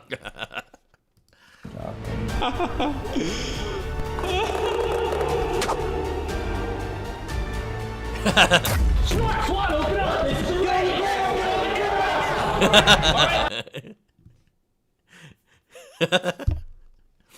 Oh man, it's so funny. I hope they make a part 2. So why don't you tell me what happened?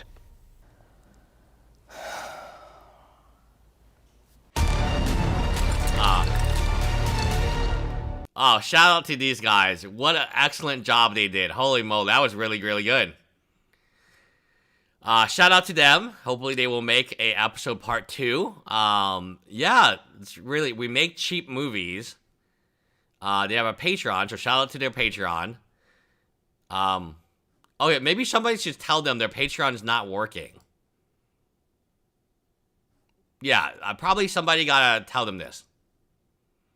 The Patreon is not working for me. I don't know if it's working for other people, but... Okay, really cool. Yeah. Hopefully we see... My favorite part was when he was licking the Legos. That was hilarious. Tank and failing? Because I don't want... Yeah, I thought that was a funny thing. That's a good break. I was able to hydrate, which is important, right? So we need videos like that. What is Rose saying? You cut off the last joke. Did I? What was the last joke? Bam, HBO. Yeah, they did a good job. It was really funny. Taken down by Bam. Oh, yeah, what was it? God. Now I'm curious. Really? Oh, that. I mean, yeah, that's why I'm like...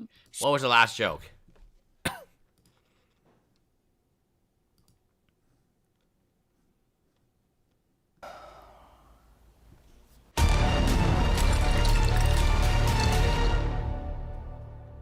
so you're gonna go to jail. Should I like put my hands behind my back? Yep.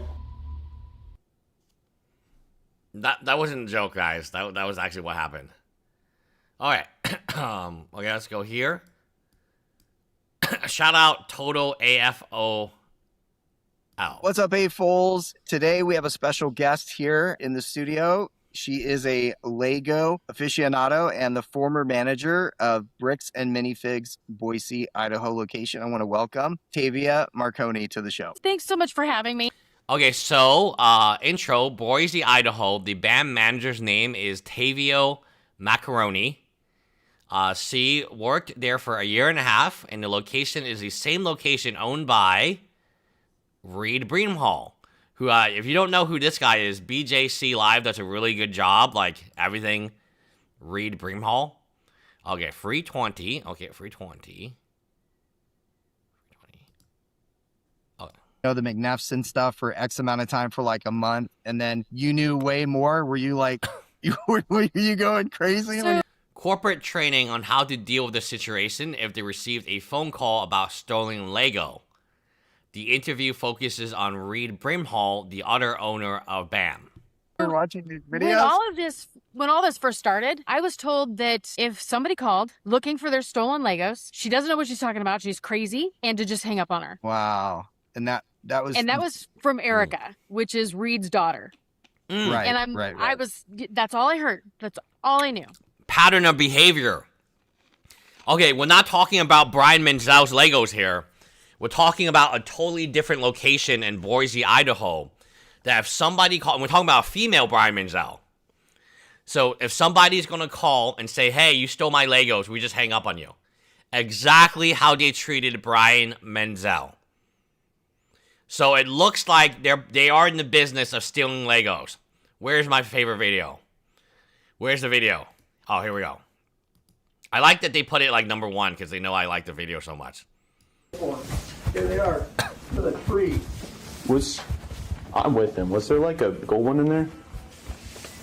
A C-3PO? Oh shoot, I'm sorry, yeah. Okay, let me repeat this again. We know that they stole from Last Relic, they stole from Crystal, they stole from random customers, right? They stole from Brian Menzel, they stole from MGS Bricks, and now we have a story from the manager that when she was trained by Reed's daughter, because they were stealing Legos from the customers. So the customer's calling, where's my logo? So this has nothing to do with Brian Menzel. This is like a female Brian Menzel. And they're trained by Reed. Oh, just hang up the phone. And that's exactly how they treat Brian Menzel. So we have another instance of them stealing. And then my exit was in December of 25. Okay. So I didn't really hear about it much until everybody else did when it started going entirely viral with Ben. And I kept reaching out in the comments like, there's more to this. There's more to hey, we need to kind of think about. Yep. So it might be just a policy to steal. That's the only way. If you can't sell online because you don't have any margins, like, it's so bad, guys. Like, how are they going to make money? Oh, by stealing or offering 6%. Okay. If you can get 90% of your Legos by just straight up stealing them, yes, you can be profitable under this current business model. But that's like one of the only ways that I can imagine. Hopefully it works. Let us know if you need. Let us know if you need. No, because at some point it calls into question motive. Are they there for their franchisees long term? No. Or are they? No. I don't need to say allegedly. I know they're stealing. Like, dude, there's no way you can watch this thing and be like, this guy didn't steal it. There's like, what, 150 different minifigs. He picks the exact minifig that's worth the most. It's on his desk. And then he says it's fake. The reason I know he stole it, without a shadow of a doubt, is then he makes the argument it's fake. If he didn't make the argument immediately after, okay, well, look at his argument. Look at his reaction. That one's fake, by the way. Thank you. That's one fake, but like, that is the clear giveaway that he stole it with intention. And I think if you have a jury of 12 people and they all sit down and watch this video together, they will come to the same conclusion. Right? That yes, this is the guy stealing the Lego. This isn't a mistake. Like a mistake would be if like another Lego was left, right? This is the only Lego that he has stolen. So I don't know. Like people would defend this guy because apparently he had a heart attack after this, or he needed heart surgery. But I don't think you can put this in a member. Again, I don't think reasonable human beings watching this video unfold and talk about the stealing part, and then this guy proves that it is real and talking about the fake part, can look at this video and say no. Oh, this random gold Lego that's really gold and really shiny, guys. It is super shiny. It's the shiniest Lego of all them all, right? It's a chrome Lego. I don't think the most shiny Lego of all could just be sitting on your keyboard and you not notice it. Or in a drawer, whatever it is. Like, if there was a drawer, some people are saying they can hear a drawer. That's intentional, man. It just didn't fall in there, and then you close the drawer with it inside, man. I don't know what this structure is, but I think some people were telling me they can hear a drawer open and close, right? If there is a drawer, even without the drawer, I don't know how like this goes. Like, no. Look, he's got one super valuable minifig. He already knows about it because he's talking about, oh, I have one in display. I have one, right? And out of all the minifigs that go missing, it's this one. What's the probability of this? Or are they churning? Yeah. If they don't have the tool. Churning, yes. This is a previous manager using a word that I used. I think we were one of the first people to identify corporate churning. Tools and resources for their franchisees, if they're not accessible to their franchisees, if they're not accountable to their franchisees, and they're not doing the fundamentals that they promised in the FFDs, and the FFDs are even calling into question on whether or not that they can be supported, then what? Yes. So, people asking me, including franchisees, hey, what's going on? Like, how can we sue them? We can't win. No. What your argument would be is they deceived me when they sold me the franchisee. So, there's like, I always use a car model, right? Like, there's like lemon laws, right? So let's kind of expand on the car model. So I go to a dealership, and the dealership is, oh, we have this car on the lot. It's really cool. It's a Corvette for like $20,000. And I'm like, oh, that's cool. Why is it so low? Well, we don't really know. We don't know why it's so low, but it's a great deal, and we won't, unless you buy it today, it'll be gone tomorrow. And then we're like, okay, cool. But then like, oh, but we need to sell as is. So then they make you sign a bunch of contracts, and a bunch of contracts, and a bunch of contracts, like the franchisees. But then later you drive it home, and you find out it's a lemon. You actually have recourse under lemon laws. So no matter what you signed, if you were told it's not a lemon, then you sign documents saying it is a lemon, you can actually return the car back. And many, again, it's state by state. It's state by state. Okay, so each state will be different. So let me repeat this again. There is no national lemon law, okay? There is no national law. It will depend on which state you are in, right? So, in Texas, we don't really have that. But I know in California, their lemon laws are probably better. I know in Oregon, the lemon laws are pretty good. So typically, a lemon law, original factory warranty, the time and mileage, it's got to be 24 months or 24,000 exclusions, sold as is, protected by third-party extended. But, like, you didn't know you were buying a car as is. Like, they were never told you as is. Like, they were deceiving you to get you to buy the car, to sign the paperwork. But the paperwork was like all this like small print, and like in the smallest print it says car sold as is. you still have an argument you can make. And it's this argument right here.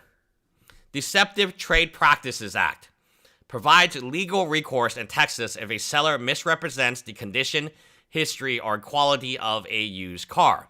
Now, what you need to know is, now what evidence do you need? You need your disclosure documents. Hopefully, you went there recording the stuff.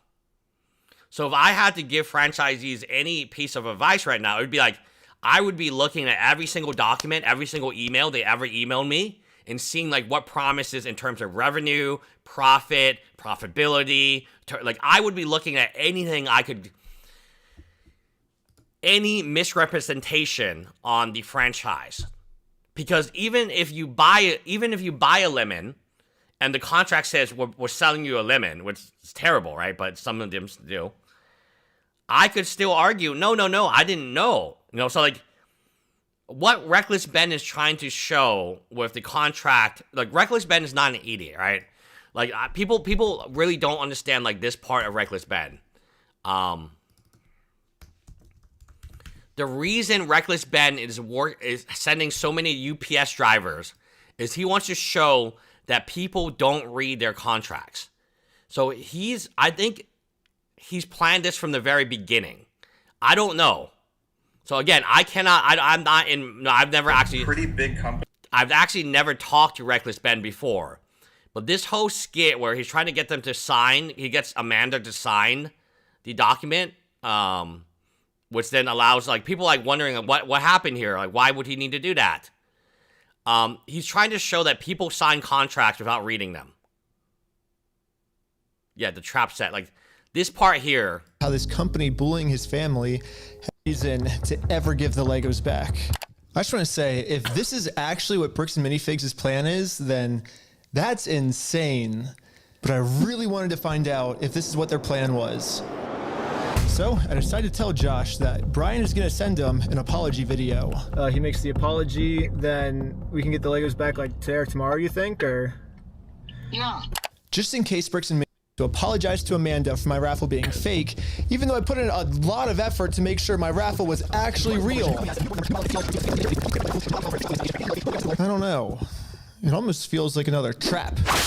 The employee we brainwashed from before told us that the owners are coming up with schemes to try to get us arrested. After you left, I got a call from my boss, and it was like, how do we get them arrested? How do we get them arrested? Maybe Josh is saying this to trick me into going back into the store so Amanda can call the police on me and have me arrested. But I had to find out for sure. Do you give me permission to go into the store to apologize to her? To make peace? Sure, yeah. Okay. Yeah. Hi Amanda, how's it going? Oh, this is not the trap. We came to make peace, and we talked to Josh. He told us to come back, and they finally answered my call. With her. And I'm not signing nothing from anybody. Now it all makes sense. Unless we can somehow find a way to make peace with Amanda, we are never getting these Legos back. So I printed out a more official looking peace treaty and traveled from Los Angeles all... You gonna call Josh? No, I'm calling the police. Bricks and Minifigs is still doing the same thing they've always done. They're still trying to get me arrested just to avoid giving the Legos back. The problem with their plan, though, is Bricks and Minifigs is never going to be able to arrest me because I have a get-out-of-jail-free card. And I've actually had this card the entire video. I just haven't used it yet. Let's rewind all the way to the beginning so I can show you what I mean. So basically my friend said that you guys have some of his Legos, I think? Nope, it was even before this, right here. I made a contract with Amanda that says I, Ben Schneider, should not be trespassed, and all of these legal words, for any circumstance whatsoever, and for literally any reason, they cannot trespass me. And it's effective for the next 10 years. But this only really works as a get-out-of-jail-free card if I can get Amanda to sign it. But how the heck am I gonna do that?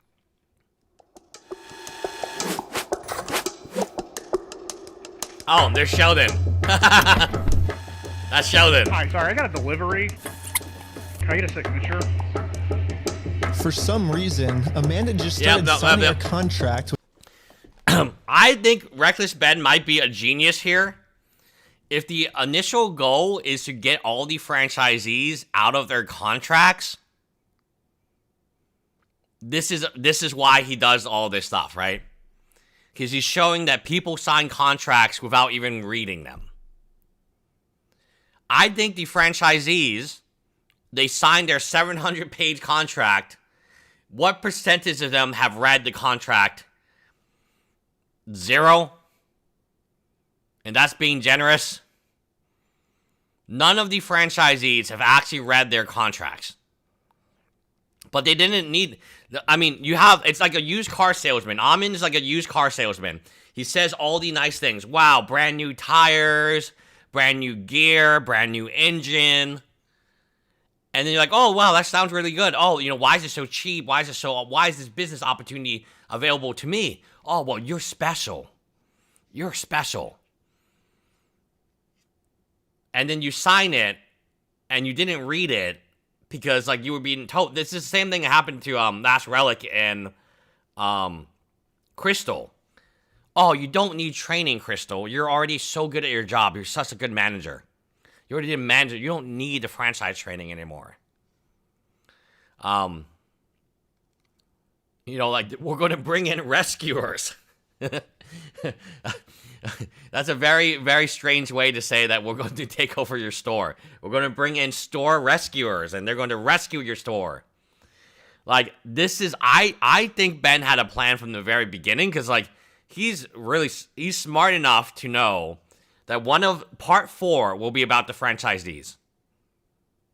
I know that. I've heard from multiple sources that it will be about franchisees and helping them. So all these franchisees, all these family members, all these veterans, all these, some of the franchisees are disabled. Some of them come from, like, some are retired, was retired. Like, they're all kind of, like, they're the innocent people who are hurt. Right? They're like, oh, shit. Like, so Ben is not dumb, and he doesn't think that, like, oh, what he's done here hasn't affected them. I can tell you, I've seen their sales numbers. Their sales numbers are way down.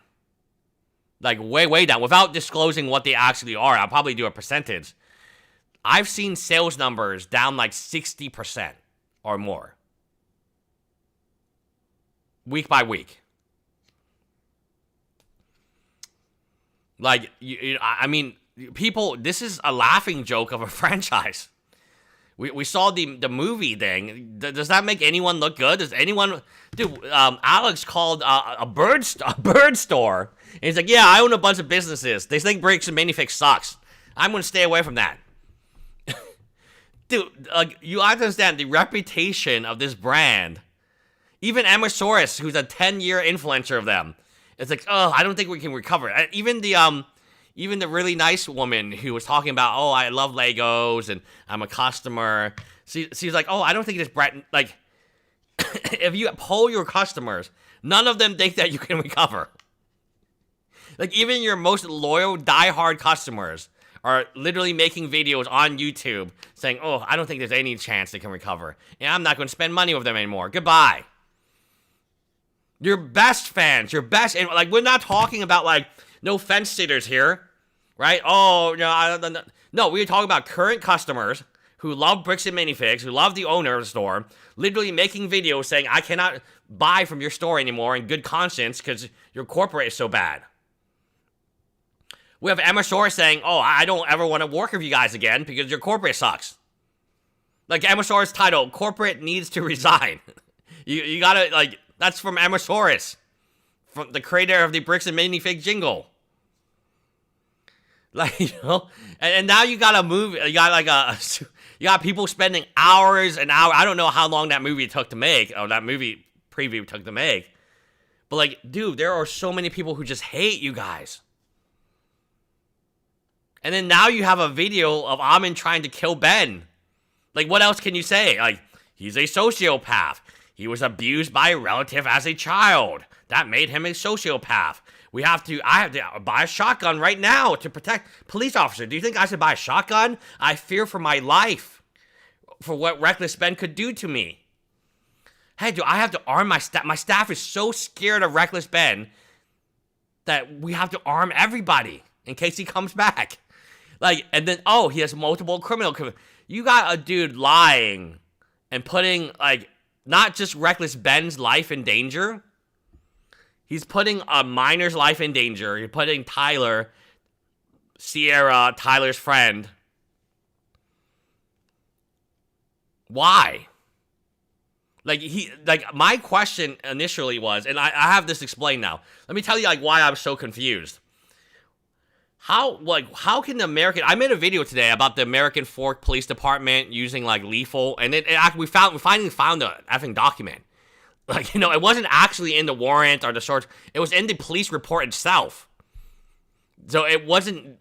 They weren't given lethal, but they were using it anyway, because I guess they believed, like, Reckless Ben was such a dangerous individual to them. Where is it? Oh, where's... You guys like my AI videos? I know some people don't like AI, but I thought it was hilarious. Okay, so I made this video. Let me read you this. This is pretty crazy.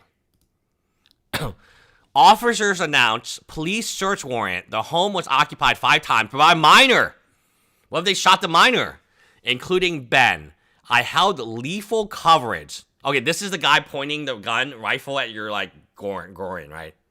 Your genitalia area. I held lethal coverage with my patrol rifle. Why? I mean, is Ben this dangerous? Like, has anything we've seen indicated Ben is this dangerous? And this is them. That's him. That's the guy making a police report. You see? He's pointing a gun at your groin, your genitalia, all right? And here's, look how many of them there are. And then there's one in the body camera and there's one in the perimeter too. There's 7 of them. Dude, look how many police... 1, 2, 3, 4. There's 4 here. There's 5, technically 5 in the camera. I don't know where the other one... Look at this. Look at that image. Like, is that image not scary? Poor Tyler. Look, 1, 2, 3, 4, 5. The one recording, obviously. And then there's actually like 6 and 7 back there. And they want Ben to fight back. I think the police were being really rough on Ben because they wanted Ben. Nothing would have been happier if the guy could just shoot you in the groin. Nothing would make that one dude happier. This guy right here who's doing the police report. So this guy right here is saying he's able to use lethal. He's holding lethal on you. Nothing would make this psychopath happier than if Ben fought back and he was able to shoot Ben in the genitalia. That would teach Ben. But look at this. You would think this is some type of, like, drug empire or, like, cocaine. Like, when is the last time you saw police like this? They're formed and, like, no one's getting out, guys. No one is escaping. Look at their guns. Look at their guns. Look at this guy's. Look where his hand is. Look at where, forget where their hand is. Look at where his gun's pointed towards, right? I really think they tried to kill Ben and his friends that day. Oh, thank you, Serotonin. Oh, Serotonin. Oh, that makes sense. For the 1 gifted membership. I really think they were trying to kill Ben that day. And Ben is being, like, nice about it, but, like, they were really rough on him. Oh, yeah, welcome, Serotonin. Thank you so much for being an associate lawyer. I really do think there's enough information now that you can connect Amon McNeff. Why is Amon McNeff saying that Ben has multiple criminal convictions? Oh, interesting enough. Okay, let me tell you the thing that will blow your mind. This is going to blow your mind. Hold on. Means immediately no. about... So they have, like, a system to decide if Ben has a criminal conviction, which he doesn't, right? So Amon McNeff is saying Ben is, he has multiple criminal convictions. He says that to the police officer on the phone. It is recorded. There's nothing Amon McNeff to do to change that story. The reason these guys weren't able to conduct the search was because their thing was down, apparently. So they have a network. So, like, you can't just take Amon McNeff at his word, right? Oh, Ben's a dangerous guy with multiple criminal convictions. Okay. We need to actually look at the danger of Benjamin Snyder. But because I believe this is the system that they're using, but because the NLETS was not working, that would be that would be like they type Ben Snyder. Oh, he has no criminal convictions. Okay, so he's not dangerous. Okay, cool. He's not dangerous. But apparently at that day, it was not working. I would be very curious to find out if other police departments, if this whole network was shut down during that, because it seems like it's incomprehensible to me that the system that they would look for the criminal history of somebody was shut down. Right, conveniently, right before the raid. I mean, when Amin calls, the raid happens in like 45 minutes later. Remember, and these police got to arm up and stuff. Like, it doesn't, it's one of these things where like, it's oddly convenient. The criminal history, the network that would tell you whether or not Ben had his criminal history, which he does not, was not conducted. Not conducted. That means that they took Amin McNeff's word on everything. Oh, serotonin. Yes, serotonin. Okay, serotonin is going to be our newest mod. Yes, I talked to her. We talked. She is really cool. And we're going to add her as a mod.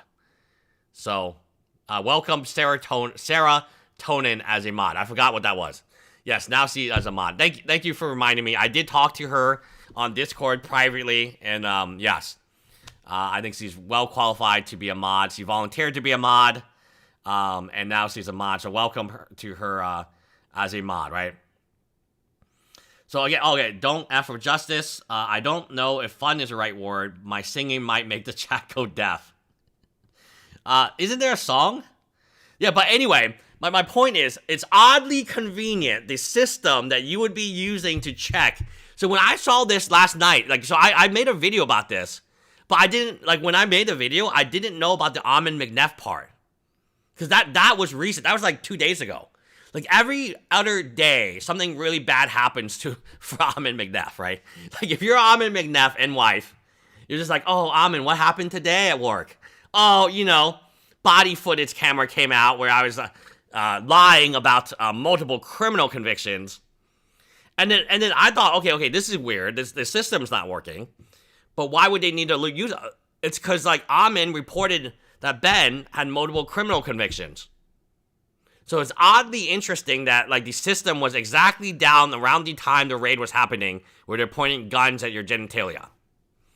And don't worry, this guy, remember, this guy right here, the guy giving the report, he has lethal cover. Do you know what that means? Shoot to kill. Shoot to kill. Ben has no past criminal convictions. They would have known if they did a criminal history search. But a criminal history of Ben was not conducted. I mean, this is a fucking lawsuit. This is a lawsuit. You know, like, you guys didn't conduct a criminal history on Ben. If Ben was such a dangerous guy, you gotta bring everybody with guns to shoot at their genitalia with lethal coverage, literally from the police officer himself. Like, this is not even from the judge or the warrant. It's from the police officer. When I saw that, I was like, really, really like, wow, that's crazy. Who did they think Ben is? Why would they think Ben is this dangerous? He's never acted or behaved or in any way that would be considered dangerous. 1, Amin McNeff lied multiple times. I mean, he even lied about Ben being abused as a child by a relative. I mean, this guy's a perpetual liar. Oh yeah, number 1. That's it. Because, like, I was thinking, like, how can an Airbnb host says, okay, they were talking about stolen Legos. Why would you go with 7 heavily armed people with lethal coverage on stolen Legos? Like, this isn't drugs. This isn't, like, money. Like, this is, like, stolen, like... And you didn't even find a stolen Lego. You didn't even find a single stolen Lego. Or you didn't find a single Lego. So I'm like, how could a judge sign off on this? This seems kind of ridiculous, right? The judge, again, you have to trust the justice system to a point. The judge would be like, yeah, use lethal coverage, and get back those stolen Legos. Well, it probably is because what Amin McNeff said. Now, again, at that time, we didn't have the unredacted police footage. Amin McNeff has made Ben seem like an incredibly dangerous person. He's so dangerous, Amin McNeff needs to buy a shotgun right now. Right now. This exact moment. He needs to buy a shotgun for the store. All the employees are terrified of him, and they all need to be armed. And he has multiple... So the one thing that you can get him on is his lie about multiple criminal convictions. And then the police is like... And the question is like, why would the police trust them? Oh, the system to check Ben's criminal history was conveniently down exactly an hour before the raid, or 45 minutes before. I mean, it went from like Sheldon being arrested. So in real time, Sheldon gets arrested. Then 30 minutes later, they raid. Well, we know from the footage, Josh Johnson is literally yelling at his neighbors and talking smack about his neighbor, his Asian elderly neighbor, while Amin McNeff is talking to the police and saying Ben has been abused by a relative as a child. So, like, when you match all the timelines together, hey, I'm not saying Ben shouldn't sue the police. I'm saying Ben can sue the police. They could have killed him. Like, this is enough. If the only piece of evidence they had, what? And the Tyler... Same thing with Tyler, like what? All you had to do was do what you normally do. If somebody says, oh, Ben is a dangerous person with multiple convictions, how difficult is it for us to confirm or deny that he has multiple criminal convictions? And before we know that answer, yes or no, should we be raiding him with guns ablazing? Well, there you go. This is the police being... I honestly don't think the system was down. If the system was down, there would be a record of the system being down. Again, this is the American Fork Police Department we're talking about here. So if Ben can... And Discovery, you'll find out exactly. If this system is not... If it was working... and they could have done a criminal history on Ben, and they chose not to, you're talking at least $250,000, $500,000. And God forbid the American Fork people have to pay for it. The taxpayers have to pay for the... So you talk about, like, this mix. It's a mix of incompetence and, like, malice. This is just malice. They didn't wait... They didn't wait. So if this system is shut down, I imagine that, like, a lot of people are working to make the system back up. Now, again, I, number one, don't think the system was shut down. It seems oddly specific. It was shut down only because this is a system that they have to rely on, right? If I pull somebody over, how dangerous is the person I pulled over? Right, with the license plate and the ID. They already have Ben's ID at this point in time. He basically told all his information to Amanda. So, like, why did the police, like, was this system working? I believe it was. I believe they're lying. B, if the system is not working, was it really that important that you raid him for stolen Legos then? You couldn't wait for the system to reboot? C, when you hold lethal coverage, like, what type of person do you think you were dealing with? Why would you just believe Amin McNeff? And I think Amin McNeff ties this all together. He's been lying to the police. The police either are really stupid and they believe everything Amin tells them, or they have incentive to do so. They didn't, a basic criminal, this is something that, dude, I have been pulled over for like, you know, and they do a basic criminal check on everybody. Like, this is something they do, but now they're going to do a raid, and they don't do a basic criminal check even after Amin McNeff says there's multiple criminal convictions on Ben. So, again, really weird. The system does not work exactly in that hour gap. There's literally an hour gap. So strange, right? Between when Amin McNeff is lying about Ben and when the raid happens. It happens within an hour. Because Sheldon gets arrested, like, almost immediately after. After Amin hangs up the phone with Josh. And he knows what's happening. Because Amin's on the phone with Josh. While he's screaming. Dude, like, it's a very bizarre. Like, it's very, like, I've never seen anything like that before. With the police.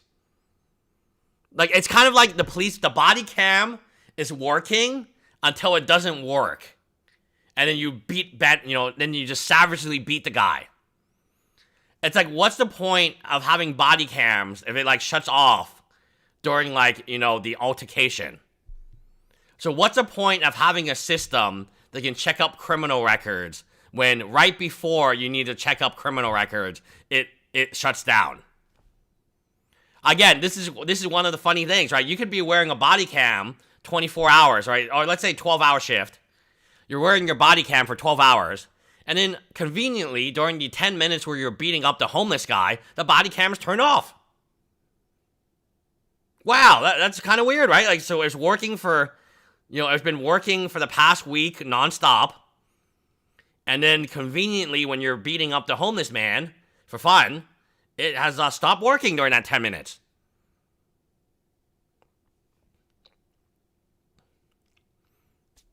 Oh, actually, there's a case about this in New York. It was a corn store star, and she was giving, you know, like, corn to officers.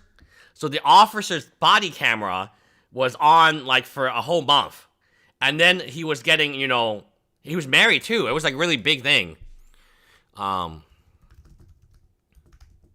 don't know if I should check, turns off, like, it was a big story. I'm not going to do it because I feel like it could have, like, bad image. But it was, like, a young woman who was, like, 18. And she offered the police officers, you know, services if they let her go. And the police officer was like, yep, I will do it. So then the body cameras turned off. The cameras all turned off. And then later she sued the police. So there is a lawsuit like this.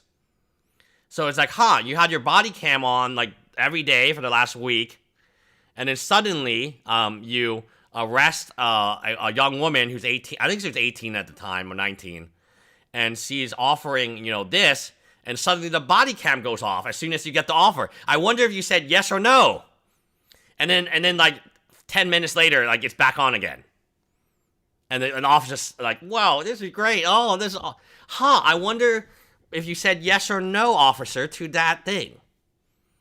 So it's kind of like, hey, we have a system that seems really important. A system that can decide if people have criminal histories.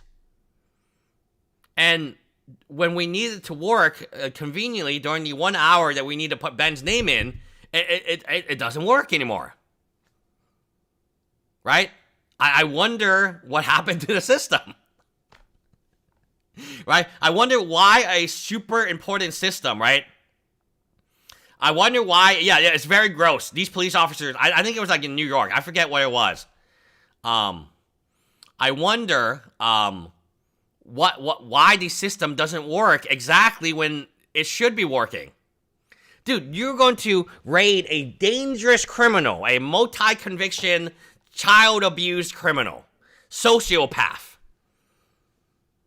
who is putting, you know, who puts the fear of God in Amin McNeff. Who all these store employees are shaking. Oh, he's here, do something. And you don't do a criminal background check on him? Because the system is conveniently down? Did somebody turn off the system? Like, just guys, we gotta think about this. What? It seems very strange. This is their real motive. They Yeah. took, so they had 236-ish stores at the end of last year, and they were saying 300. Okay, Mhm. you do the math, and that's how many they had signed. Yeah. They've taken all of that money, and they were $1.5 million in the ditch at the end of last year. Yeah. That's, I mean, where are they gonna, yeah, where's the money to support these franchises? You know what I'm saying? If they're Right. already, if they're already in the red, where is that gonna come from? And that, Okay, it comes from your national advertising fee. That's where it comes from. that leads me to think about not just the franchises that are out there or the ones that opened up, right before this happened and then this whole bomb exploded on them and stuff like that. But the ones that are already signed that are waiting, in the, right now in the wings for their store to open, to have their grand opening and all this stuff. Amid all this stuff, they got to be like pulling their hair out and being like, what did we do? You know what I mean? So I feel really bad. I feel really bad. I don't want to lead too much of a teaser, but there is a teaser. When you look at the contracts are written in a way that are incredibly questionable to whether or not they're valid. Wow. Okay. Oh, wow. And we can talk about that. We can talk about that later. Okay. Oh, Brandroid, thank you for the $5. Not sure how it works there, but here in PA, IT for the police is centralized. There would be help. Yes. No, I'm saying you can't just say there's an outage. There's got to be some evidence there is an outage, right? It just seems kind of strange that, like, for a system so important, I mean, a system that literally will check if you have a criminal conviction, it is oddly convenient that the outage happened right before the raid, right? So, yeah, I think that's the same way it would work in Utah as well. There's got to be some type of help ticket. So if Ben sues them, they're either going to present the health ticket or they're going to lose, right? And even if they presented the help ticket, the question I would have, as if I was Ben's lawyer, is like, why didn't you wait for the outage to be over? Why was it so necessary to raid them right there for stolen Legos? So all you have is the word of Amon McNeff, who's accusing Ben of being abused as a child by a relative, also called Ben.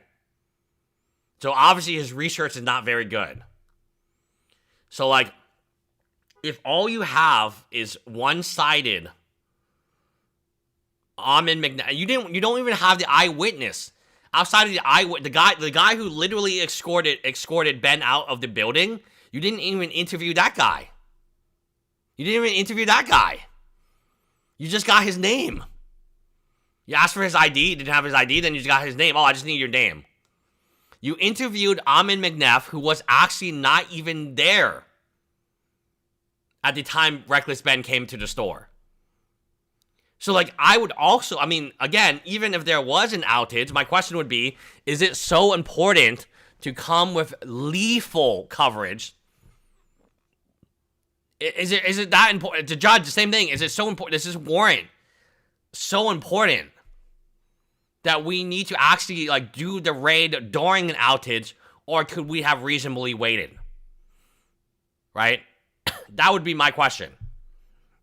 And if we thought, so we know Ben is from California. We heard that he was sexually abused as a child in Ohio, allegedly.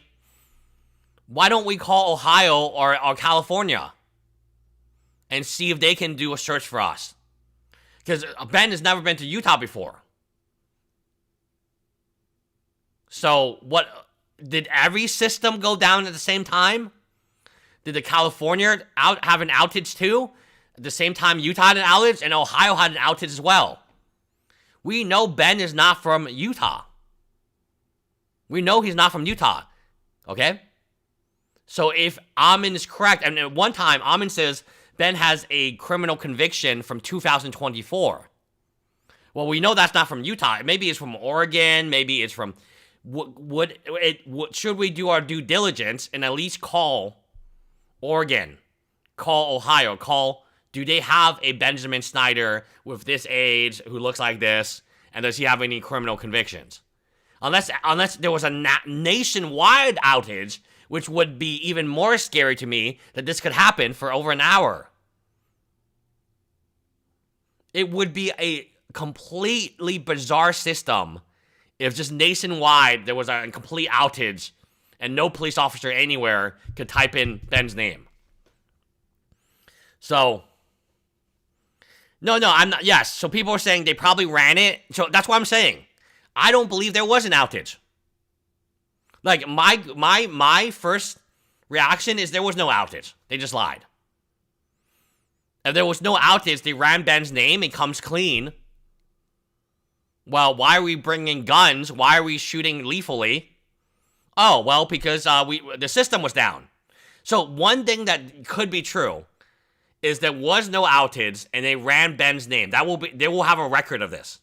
A record of this will exist if they ran Ben's name. Then we're talking about a slam dunk of a lawsuit. So you ran Ben's name. It came back with no criminal convictions. You put in your police report that there was an outage and you didn't run Ben's name. And that's why you need to shoot him lethally if something goes wrong. The corruption, I don't think people really understand like what Amin has added to it. Amin has made Ben seem like an incredibly dangerous individual. Just think about it. If everything, let's play like hypothetical. If everything Amin said about Ben was true, like let's think about it. If everything Amin said about Ben was true, he's a sociopath. He was abused as a child by I guess his uncle Ben. You know, I don't know what the relation, but whatever. And that's why he became a sociopath. When he came to the store, every single employee of the store was shaking, and they're shaking, and then afterwards they asked Amin, we were so scared of Ben. Can we get guns, please? Can we equip every store, all 300 of our stores with guns? Yes, Amin expressed disappointment. Yeah, thank you for this. I forgot about this. Melinda Doraz. Yes, Amin expressed disappointment with Doraz while he may have been implying a quid pro quo to Abrams to help get his... yes, could be that, yes. So Abrams used to be a detective, but something happened. And then he was demoted to officer. At the same time, Officer Doraz, I know her, she's an officer, recently got promoted to Detective Doraz. Okay, very interesting.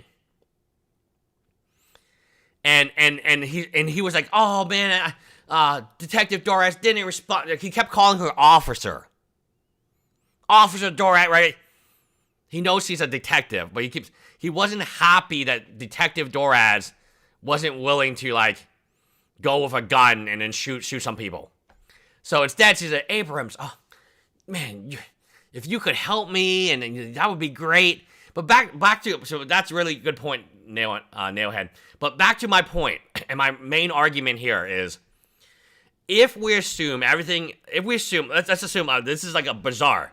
We're going to like bizarre world, right? Everything Amin McNeff says has always been true. He's a very truthful guy. He would never lie. He's the most honest human being that we've ever found.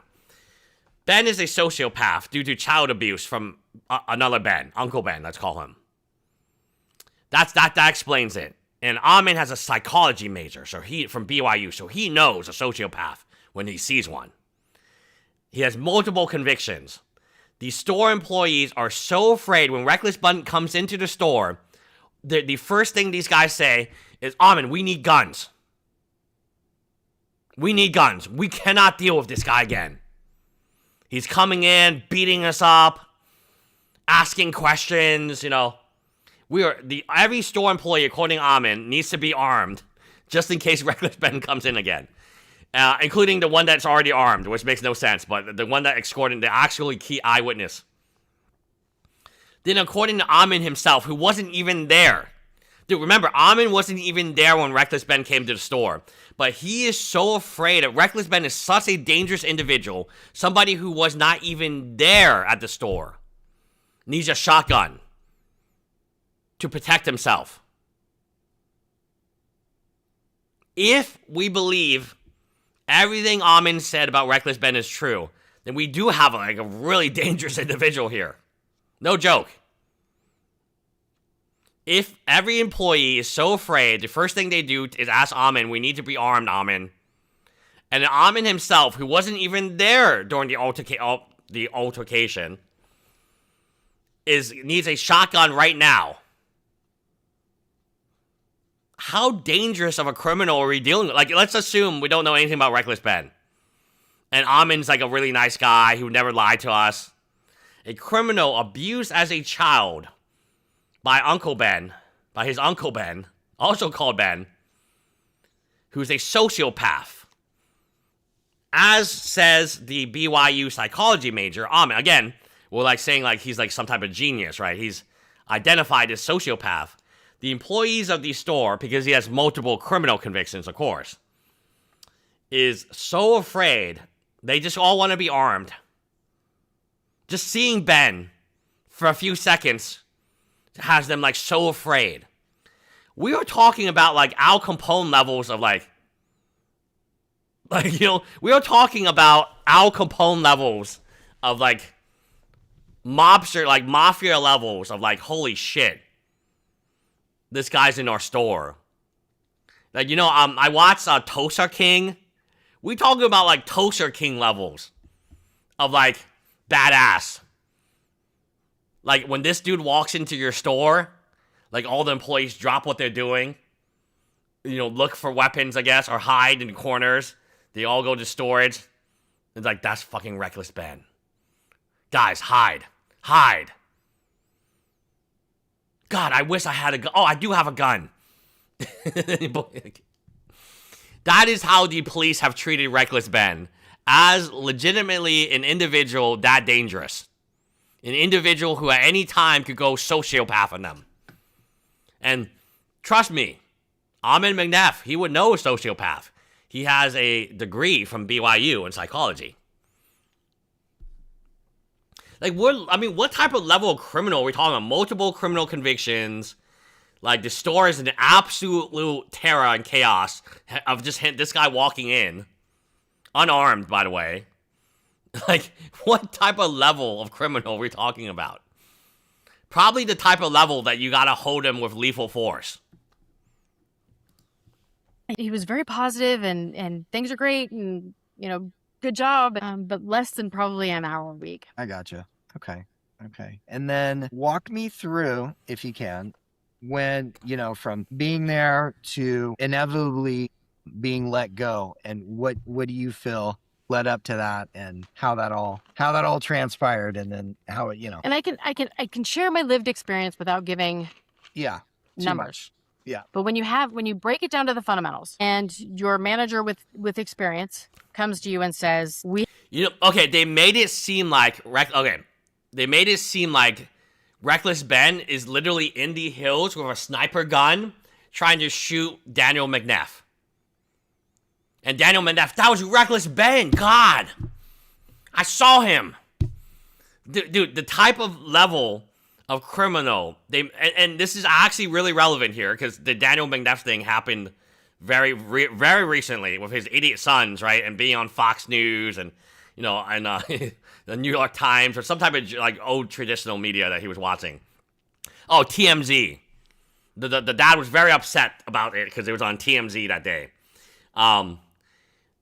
The dad has now also confirmed, because the dad has never talked to Amin for like 5 years. They hate each other. But they have the same paranoia, right? There's a pattern behavior. They're afflicted with the same paranoia that the grandfather was afflicted, and the grandfather was shot to death by the ex-wife's boyfriend or something. Again, there's some confliction of who shot the... So Daniel McNeff's dad was shot to death by his mom's boyfriend, I believe. Or I guess his people suggest maybe the mom shot his dad, which would really psychology. I mean, imagine that. Your mom shoots your dad to go off of her ex-boyfriend. That would be really, really crazy. But Amin McNeff's grandfather died in a shooting based on some type of thing with Amin McNeff's grandmother. Now Amin McNeff's dad's getting divorced and marrying someone else. But on a totally different scenario, like Daniel McNeff is saying, oh, there were snipers on the hill and they were shooting out my windows. What? Like, that's the level of criminal. When they come guns a-blazing, that is the level of criminal they thought Reckless Ben was. They thought Reckless Ben was a sniper on the hills trying to shoot Amin McNeff, even though he wasn't even in the store. It's exactly the same idea. It's the same pattern of behavior. Daniel McNeff wasn't even at home where this shooting happened. So who are they shooting? The construction workers? Like, what? Why? Amin McNeff wasn't even at the Lego store when Reckless Ben happened. When Reckless Ben visited. So who was Reckless Ben trying to endanger? Amin, he wasn't at the store. Who's Reckless Ben trying to shoot from the hills? Like, no, he wasn't even at home. You would think a trained sniper, one of the first things they would do is identify the person they're trying to snipe. You know, oh man, that guy, that's a 25-year-old, really, really buff guy. Is that Daniel McNeff? Look at profile. Daniel McNeff, 90 years old, white. Yeah, I guess so. Let me send a message. What? There was only buff construction workers at the time of the shooting. None of them looked like Daniel McNeff. And this trained assassin that's Reckless Ben somehow confused a construction worker working on the windows with an elderly man.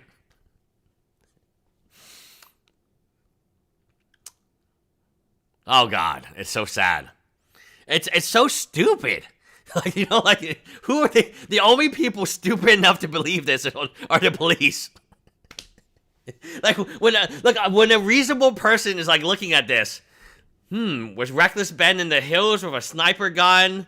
But why did he shoot when Daniel McNeff wasn't even home? He was like hours away. And why would he shoot with a gun that was so low powered it only cracked the window a little bit? And why is he coming after the construction workers? Yet, you know, he's this trained assassin that we need to hold at lethal coverage. And then when he was let out of jail, you say, Amin, you guys let him out? He's a monster. How could you guys? It was almost like you let out like a serial killer from jail. Did you guys see like Amin's like reaction when he was like, guys, we had a good night's sleep, but wait, all the employees found out that he was let out of jail, and we were in a cold panic. Everyone was like panicking. No one wanted to work that day. Like you go back to Amin's like first interaction with the police, where he's like, we're so afraid. Everyone finally had a good night's sleep, but then we woke up the next morning and he was out of jail at this location in the store, and all the employees are so afraid they needed to have guns to, you know, shoot back again. Like, it might be Amin actually thinks, like, because he's mentally unwell. Amin, especially that Josh Johnson guy, he's mentally unwell too. That, like, Ben is some type of sniper, serial killer. Like, that's my only explanation to it, like, right? These serious problems. We're not doing any marketing. Corporate requires you to do between 3 and 7% of your annual revenue spent into marketing and advertising. And if you're not doing that because the rules don't apply to you, you know, or it's too hard, or, you know, whatever the case may be, you're going to lose customers. And every day, I didn't know you were here. I'd seen the building. I didn't know what it was about every day. And they'd been open for 10 years. So it's not like they had saturated the market. They needed to get out and advertise. Then, you know, we had a sourcing inventory issue, and I sold it all. I had no inventory left to sell. And when I said, we've got a real problem here, and you've decreased purchases by 70% over the last 2 years. Yeah. You can F over customers like MS Bricks one time, but that dude's never gonna shop at your store again when he realizes you tried to steal his Lego. No matter how many emails Matt McNeff writes about trying to sue you, that dude is never going back to that store again. You can take advantage of the customers one time. That's it. And this is something I learned from Pokemon too. It's like, it's obvious, right? Like, I have a lot of repeat customers who always just sell me the same things. Like, to do good business, which I probably have to end the stream soon because I have to buy some Pokemon collection. Which I'm always buying Pokemon collections Saturdays and Sundays, right? To do good business, you cannot rip off the customer. If you want to do repeat business, which is so there's two ways to look at it. I'm going to steal this guy's Lego, and I'm going to rip him off for $1,000 today. Or, this guy's been coming to our Bricks and Minifigs since he was 12. He's been supporting the store. He's been buying from the store. He even made a video about us. And we had 2.2 million views on his video. He lives our store. He's going to help our store. Let's, not steal his Lego. Let's, at the bare minimum, not steal his $1,000, currently $3,600 Lego. And even if we do steal it, which is bad, we're not going to say it's fake. Right? We're not going to aggravate this customer even more. So you can rip off a customer one time, but he'll never come back. The customers they have the internet. Okay? I always say this. My reputation as a buyer is really, and seller is really, really good because I'm out there. I have a Facebook page, which I don't post on. I should be posting on it right now. My reputation is out there. If Umu is out there ripping off customers at 20%, 6%, you trust me, you know. There would be a Reddit thread saying, this Umu guy, and he's he promised me 80%, and he actually only paid 20%. You would know. You know. There would be a video. There would be a Reddit post. You can rip off the reason the franchise is designed to fail. Eventually, you run out of people selling you stuff. When people hear about Brian Menzel, they don't want to sell you stuff anymore. When people hear about MS Bricks, they don't want to sell you. When people hear about my phone call, when I'm calling a brand new store and they're saying, we're all connected and we're all going to lowball you, and then we call a pawn store and they do a better job. They did a great job customer service. Right? They did what Bricks and Minifigs should have done. Okay, do you have your set numbers? We're going to check up the price. Okay. And they offered more. As a pawn store that has guitars, guns. I asked them, can I trade in for, a guitar? They have, other stuff. Leaf blowers, lawn mowing stuff. They did a 100 times better job than the Bricks and Minifigs that specializes in Lego. We called free stores. None of the free stores actually asked what the set number was. Weird. What do you expect me to sell? Yeah. And I started raising the flag probably second quarter of 2025 pretty hard. Okay. And I started, back at third quarter 2024. Mm-hmm. And 2025, I'm seeing how fast I'm selling through this stuff, and they're not replenishing it. Wow. Yes, that is the core problem. Toy House charges you too much. The only way, the core problem on this business model is you're fucking the customers. Like I said, you can fuck them one time. They're not coming back the next time. They're not coming back the next time. The most profitable businesses opportunities I have is with repeat customers. Because the only thing I care about, I tell my partner this, I don't care about making $5, $10. That makes no difference to me. Give the card away to a kid. If the kid wants it and the kid's going to trade up, whatever. I don't care. I care about the longevity of that customer. Maybe we lose money initially, but over time, the customer makes a video, goes viral, 2 point makes us look good.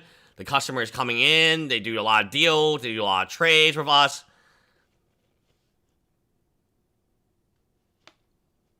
Like, and Magic the Gathering, everyone knows, I'm a very famous Magic Gathering. I say, the Magic the Gathering, you find me a buy list, so Magic the Gathering, we have a buy list. Any store, you want to combine Channel Fireball, you want to combine this, you want to combine buy a lot, I will buy your cards at a buy. I have lost a lot of money doing this initially, because sometimes I had to buy, like, really, like, what happens is people sell their shitty products to you, okay? Before they sell you a Black Lotus, they sell you, like, a bunch of, like, random stupid things, like Falling Empires booster box, which I have somewhere there. Before people sell you, like, actually good Pokemon cards, they generally, like, split their collection. This is the stuff that is kind of like, meh. And they see how fair you are with them. So you buy the meh stuff, right? And you're fair with them. You explain why I can afford to pay this, why I can't afford to pay this. You do this is the condition. You go over. And then they're like, you know what? I had a good experience. So then 2 or 3 months later, they sell the medium stuff, the medium quality stuff, the stuff that I will move. And they also have a good experience. Then they sell the good stuff. Dual lands, unlimited, Moxes, Black Lotuses. That stuff doesn't come from your first deal. A customer with a Black Lotus doesn't only own a Black Lotus. They own a bunch of other shitty stuff that you may not want. But maybe you can sell it, maybe you can move it, and maybe you can explain it to them. The first time you interact with a customer, often they're selling you their worst stuff. Okay? So if you're going to lowball them and steal their Legos, and remember, Brian Menzel had more stuff in storage. Had corporate just been reasonable with him, Brian Menzel would have stocked. Their biggest problem is inventory. That is what I have identified as their biggest problem. They can't get it at a cheap price because their distributor or toy house sucks. They have to get it from the customer. I promise you this, when you rip off the customer, he knows. He or she knows. Right? Like,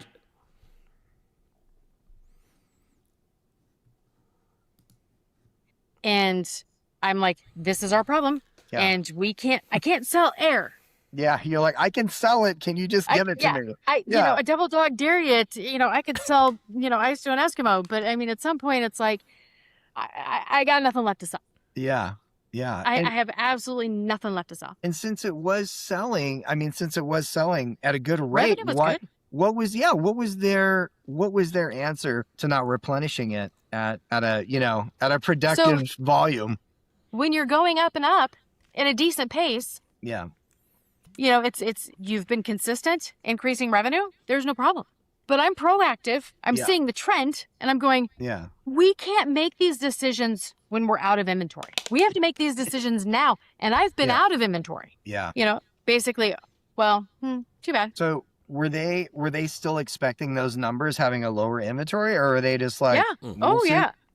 Okay, stop. I actually understand why, because customers explain this to me all the time. So if you're going to pay via Zelle, you're going to give them a check, you're going to give them cash.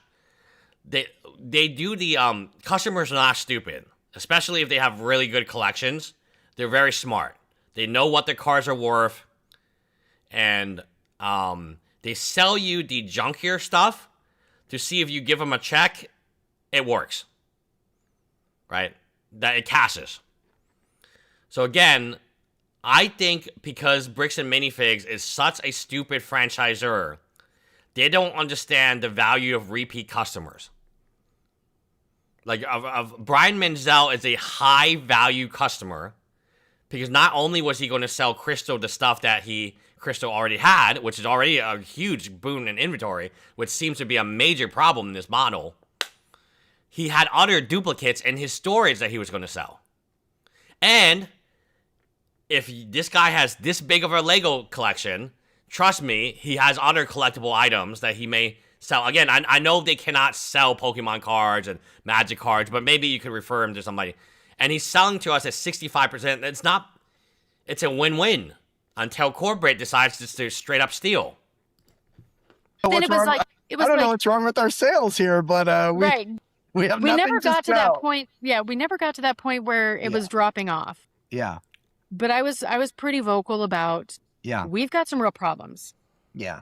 We have an incredibly high turnover. I mean, 100% turnover, and that's unheard of in retail. Yeah. When you pay people what you do, you can't keep them. Yeah. Cannot keep them, and it's not okay. Yeah. Again, it comes down to the fundamentals. You cannot do wages below market value and expect to keep it. Exactly. But to them, it was not a big deal because, you know what, this was for their kids. And, you know, it didn't matter. Yeah. No, but I mean, and here too in Idaho, our like the minimum wage is already low, like compared to somewhere like California. You know what I mean? Like in California, there, you know, you can bag groceries and you're making like $21 an hour. You know what I mean? Of course, the cost of living is more, but it's crazy. But if you do have a good thing going, you do want to take care of your people. You know what I mean? As far as, you know, payment, making sure they can survive while they're giving you, you know. Yeah. As you grow, we only have like one vendor right now, but said vendor gets like a percentage of the revenue. So like I've built out a model where like the better that we grow, like right now we don't pay like a lot. So I'll just openly say that but like I'm hoping to hire, you know, more people in the future. I'm hoping like we can relatively fast pace that. But yeah, I think everyone will just get like a percentage of our revenue, and it'll be very transparent.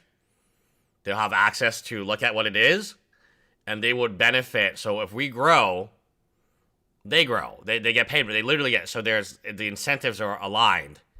So there are ways to create incentives that even if you don't have, like a lot of startups just don't. I'll say like we're like a startup. Basically, this channel is a startup. You might not have as much money as you would like to have, so you can pay your wages or your vendors. I'm calling them vendors because they're not actual employees, but and maybe a lot of people volunteer in the beginning that should be paid. But in the back of your mind, like you can at least create a system where if you grow, they grow, or they get paid based on your growth. So everyone's kind of in the same boat, rolling, you know, towards more revenue. And then it's my job to worry about the profitability, right? So it's not like a vendor's job or employee's job to worry about the profitability. It's my job to worry about that and make sure that, you know, like our bottom line is okay. So, yeah, I mean, like a lot of people on this channel who help, I wish we could pay them. And, you know, I want to have like a good 90-day period in time. We've only been doing Reckless Ben for a month now. And the way that payments work is you're always like 2 months behind. It's kind of this weird thing where like you get paid for last month on like the middle of like unless you've done YouTube, like you wouldn't know what I'm talking about. But the pay is like delayed and the pay is not always accurate. So, you know, the AdSense is a good estimate, yes, but it's not always accurate. There could be chargebacks, you know, somebody could, you know, like charge back their membership or something like that, right? Charge back you can contest this with your credit card. So even if you don't have like the most amount of money, you can still structure it in a way where like you can say, hey, we're in this together, you know, me and you can still be transparent. Transparency costs $0. Transparency costs no money, right? Transparency costs no money. So I many times, you know, to the dismay of some people, I will like just pull up my thing and it'll show you like my estimate total earnings, right, for that month. I have no problem like telling you how much we make, how much, and that's like with super chats, with everything else, right? Because like, you know, that's transparency. I don't really have an issue with that.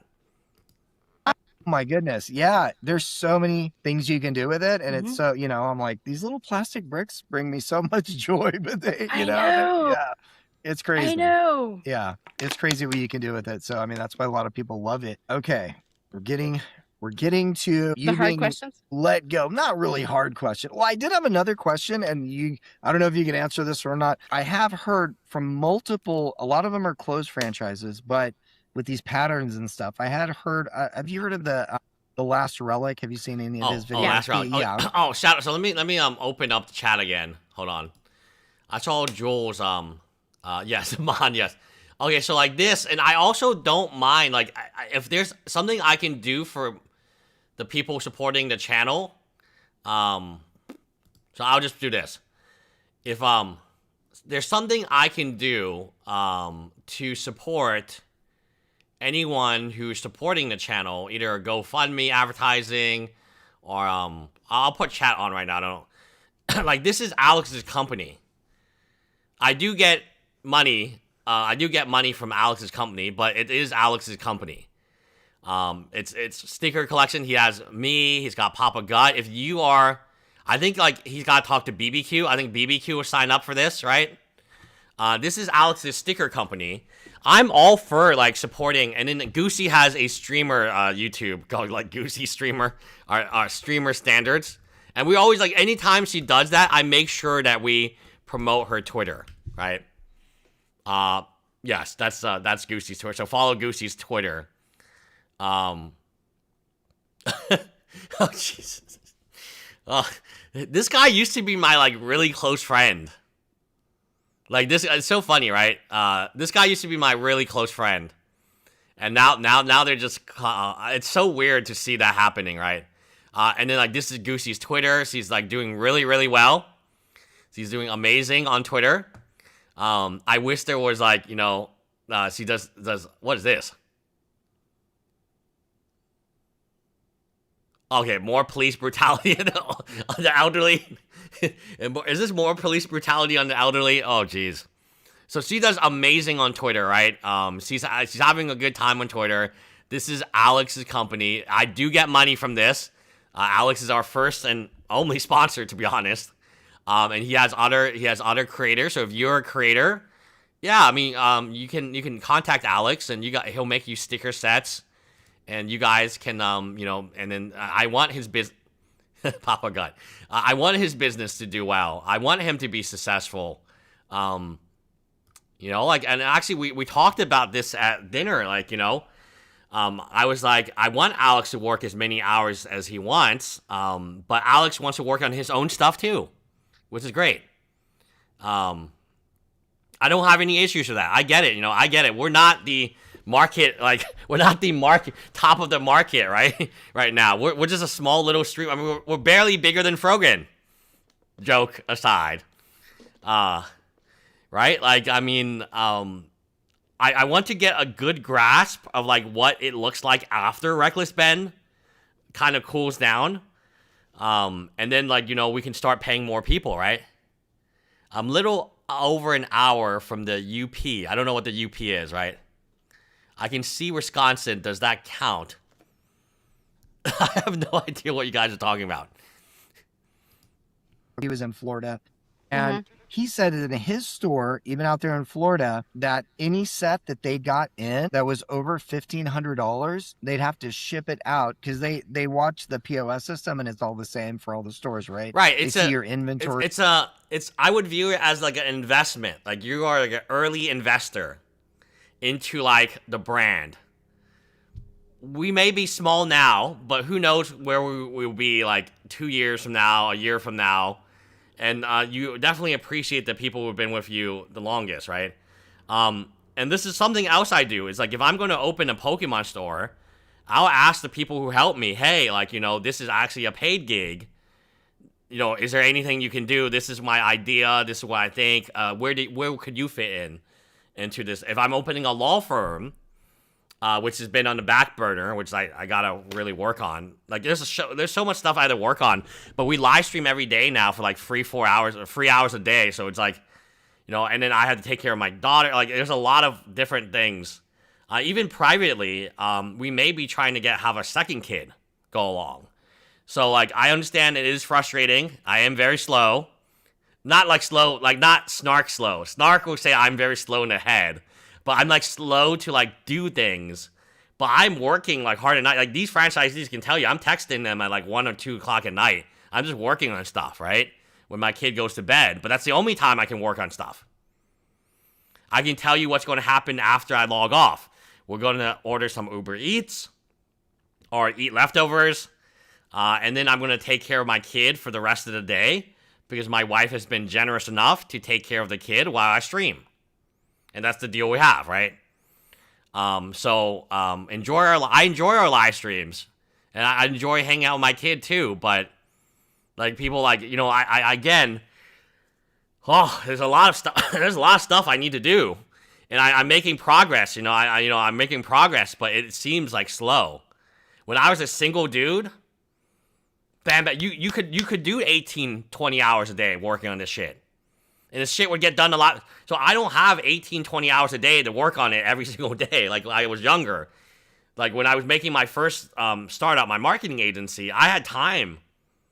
So much time to work on like everything I needed to do. But now I'm older. I have a kid. We might get a second kid soon. No word on that. Cross your fingers for us. I'm looking at real estate, when I can. I'm going over business models. I'm researching. I'm doing everything that you could hire this real estate agency to do for you over there at Bricks and Minifigs. I'm sure they're pretty legit.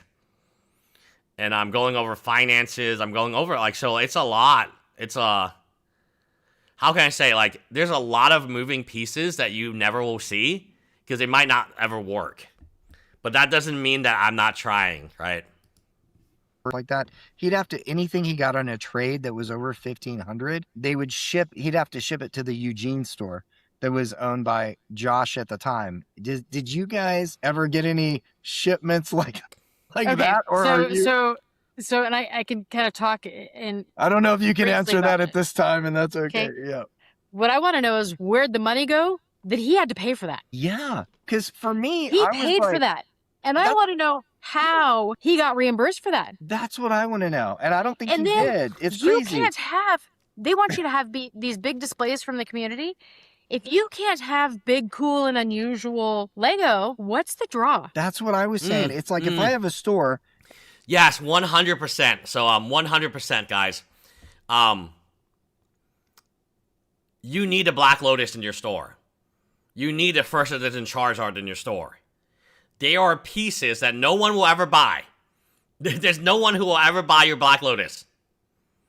But wow, they draw people in the store to look at it.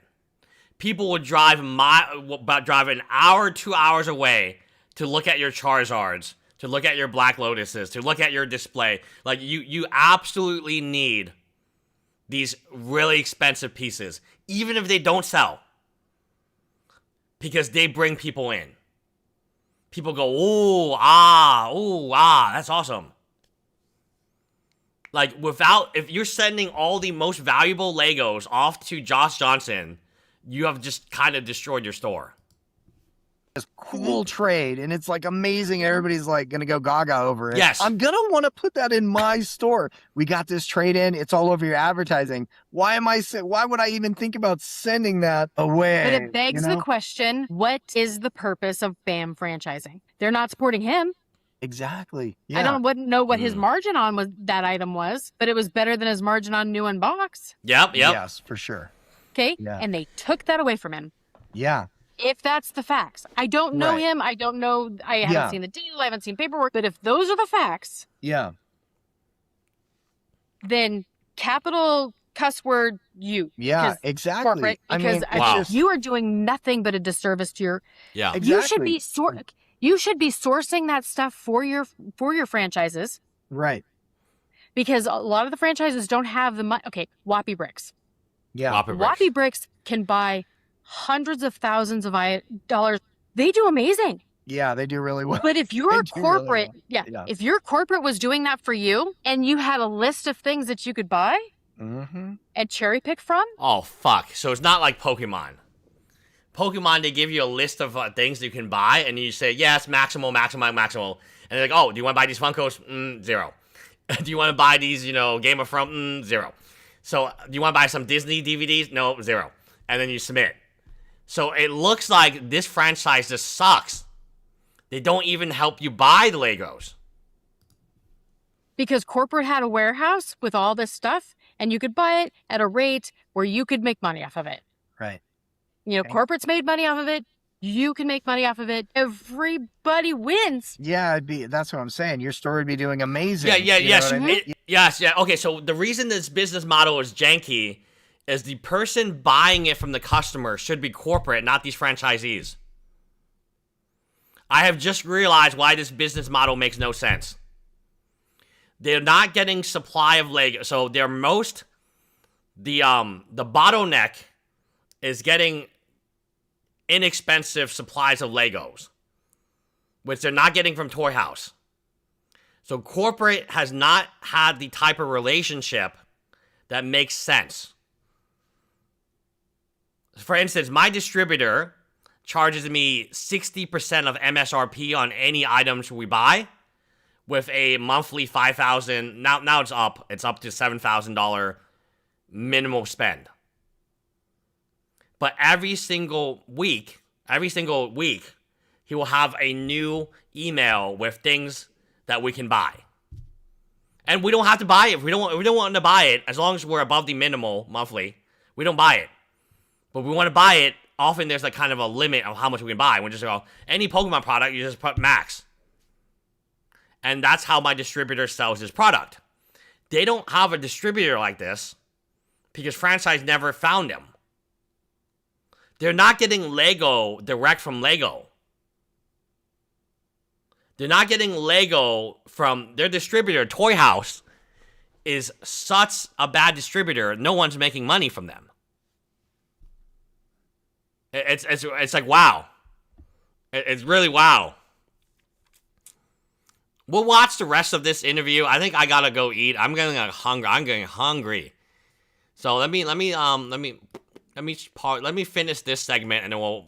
It seems like from the franchisees that I've talked to, you know, especially the ones that were shut down in this thing, and that's where the pattern of franchise churning comes in. Because from what I've seen, the evidence that I've seen and talking to these people and hearing their stories and stuff, it seems like their business model is they're not in the Lego business. That's what I've told people. And that's what I've said on my videos. You are not in the Lego business. You're in the franchise selling, hostile takeover, repossession, and reselling business. That's what I've seen. That's where the gross majority of this is coming from. Because like I said, I know people personally, even here, that own franchises, and they're struggling. I mean, they are not getting support, and with this thing on top of that, this whole thing that's happened, I feel so bad. I mean, yeah, that's why I'm like, sue them, come together. If they had a consultant that could go from store to store, they could go, okay, let's narrow down your P&L. Let's narrow down what you're selling. Let's narrow down and fine tune this stuff so you're making a profit, because I cannot have you taking a tank and failing, because I don't want you to fail, because then I have to report that on my FFDs.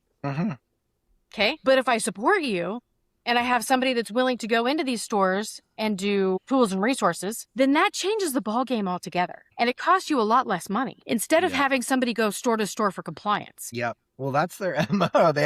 That's what I've heard. They have the team that goes in and that happened to me twice. And takes your That happened to me twice. Yeah. Corporate came in, super nice kid, knocked it out of the park. We didn't have an issue one. You know, there was a couple things that we needed to fix, but the pressure of it being Reed's store and being a corporate store and having to set the example was kind of a big deal for me. And I made that a huge priority because I did not want him to look dumb at his own store. Yeah. And granted, okay, so we will very good stuff. Great interview from AFOL. It took us 4 days to do it, but we finally are here. Tomorrow we'll pick up where we left off today. Because it's been about 3 hours. It's actually been exactly 3 hours. And I am very hungry right now. So, I will catch you guys later. Hopefully you guys have a good weekend.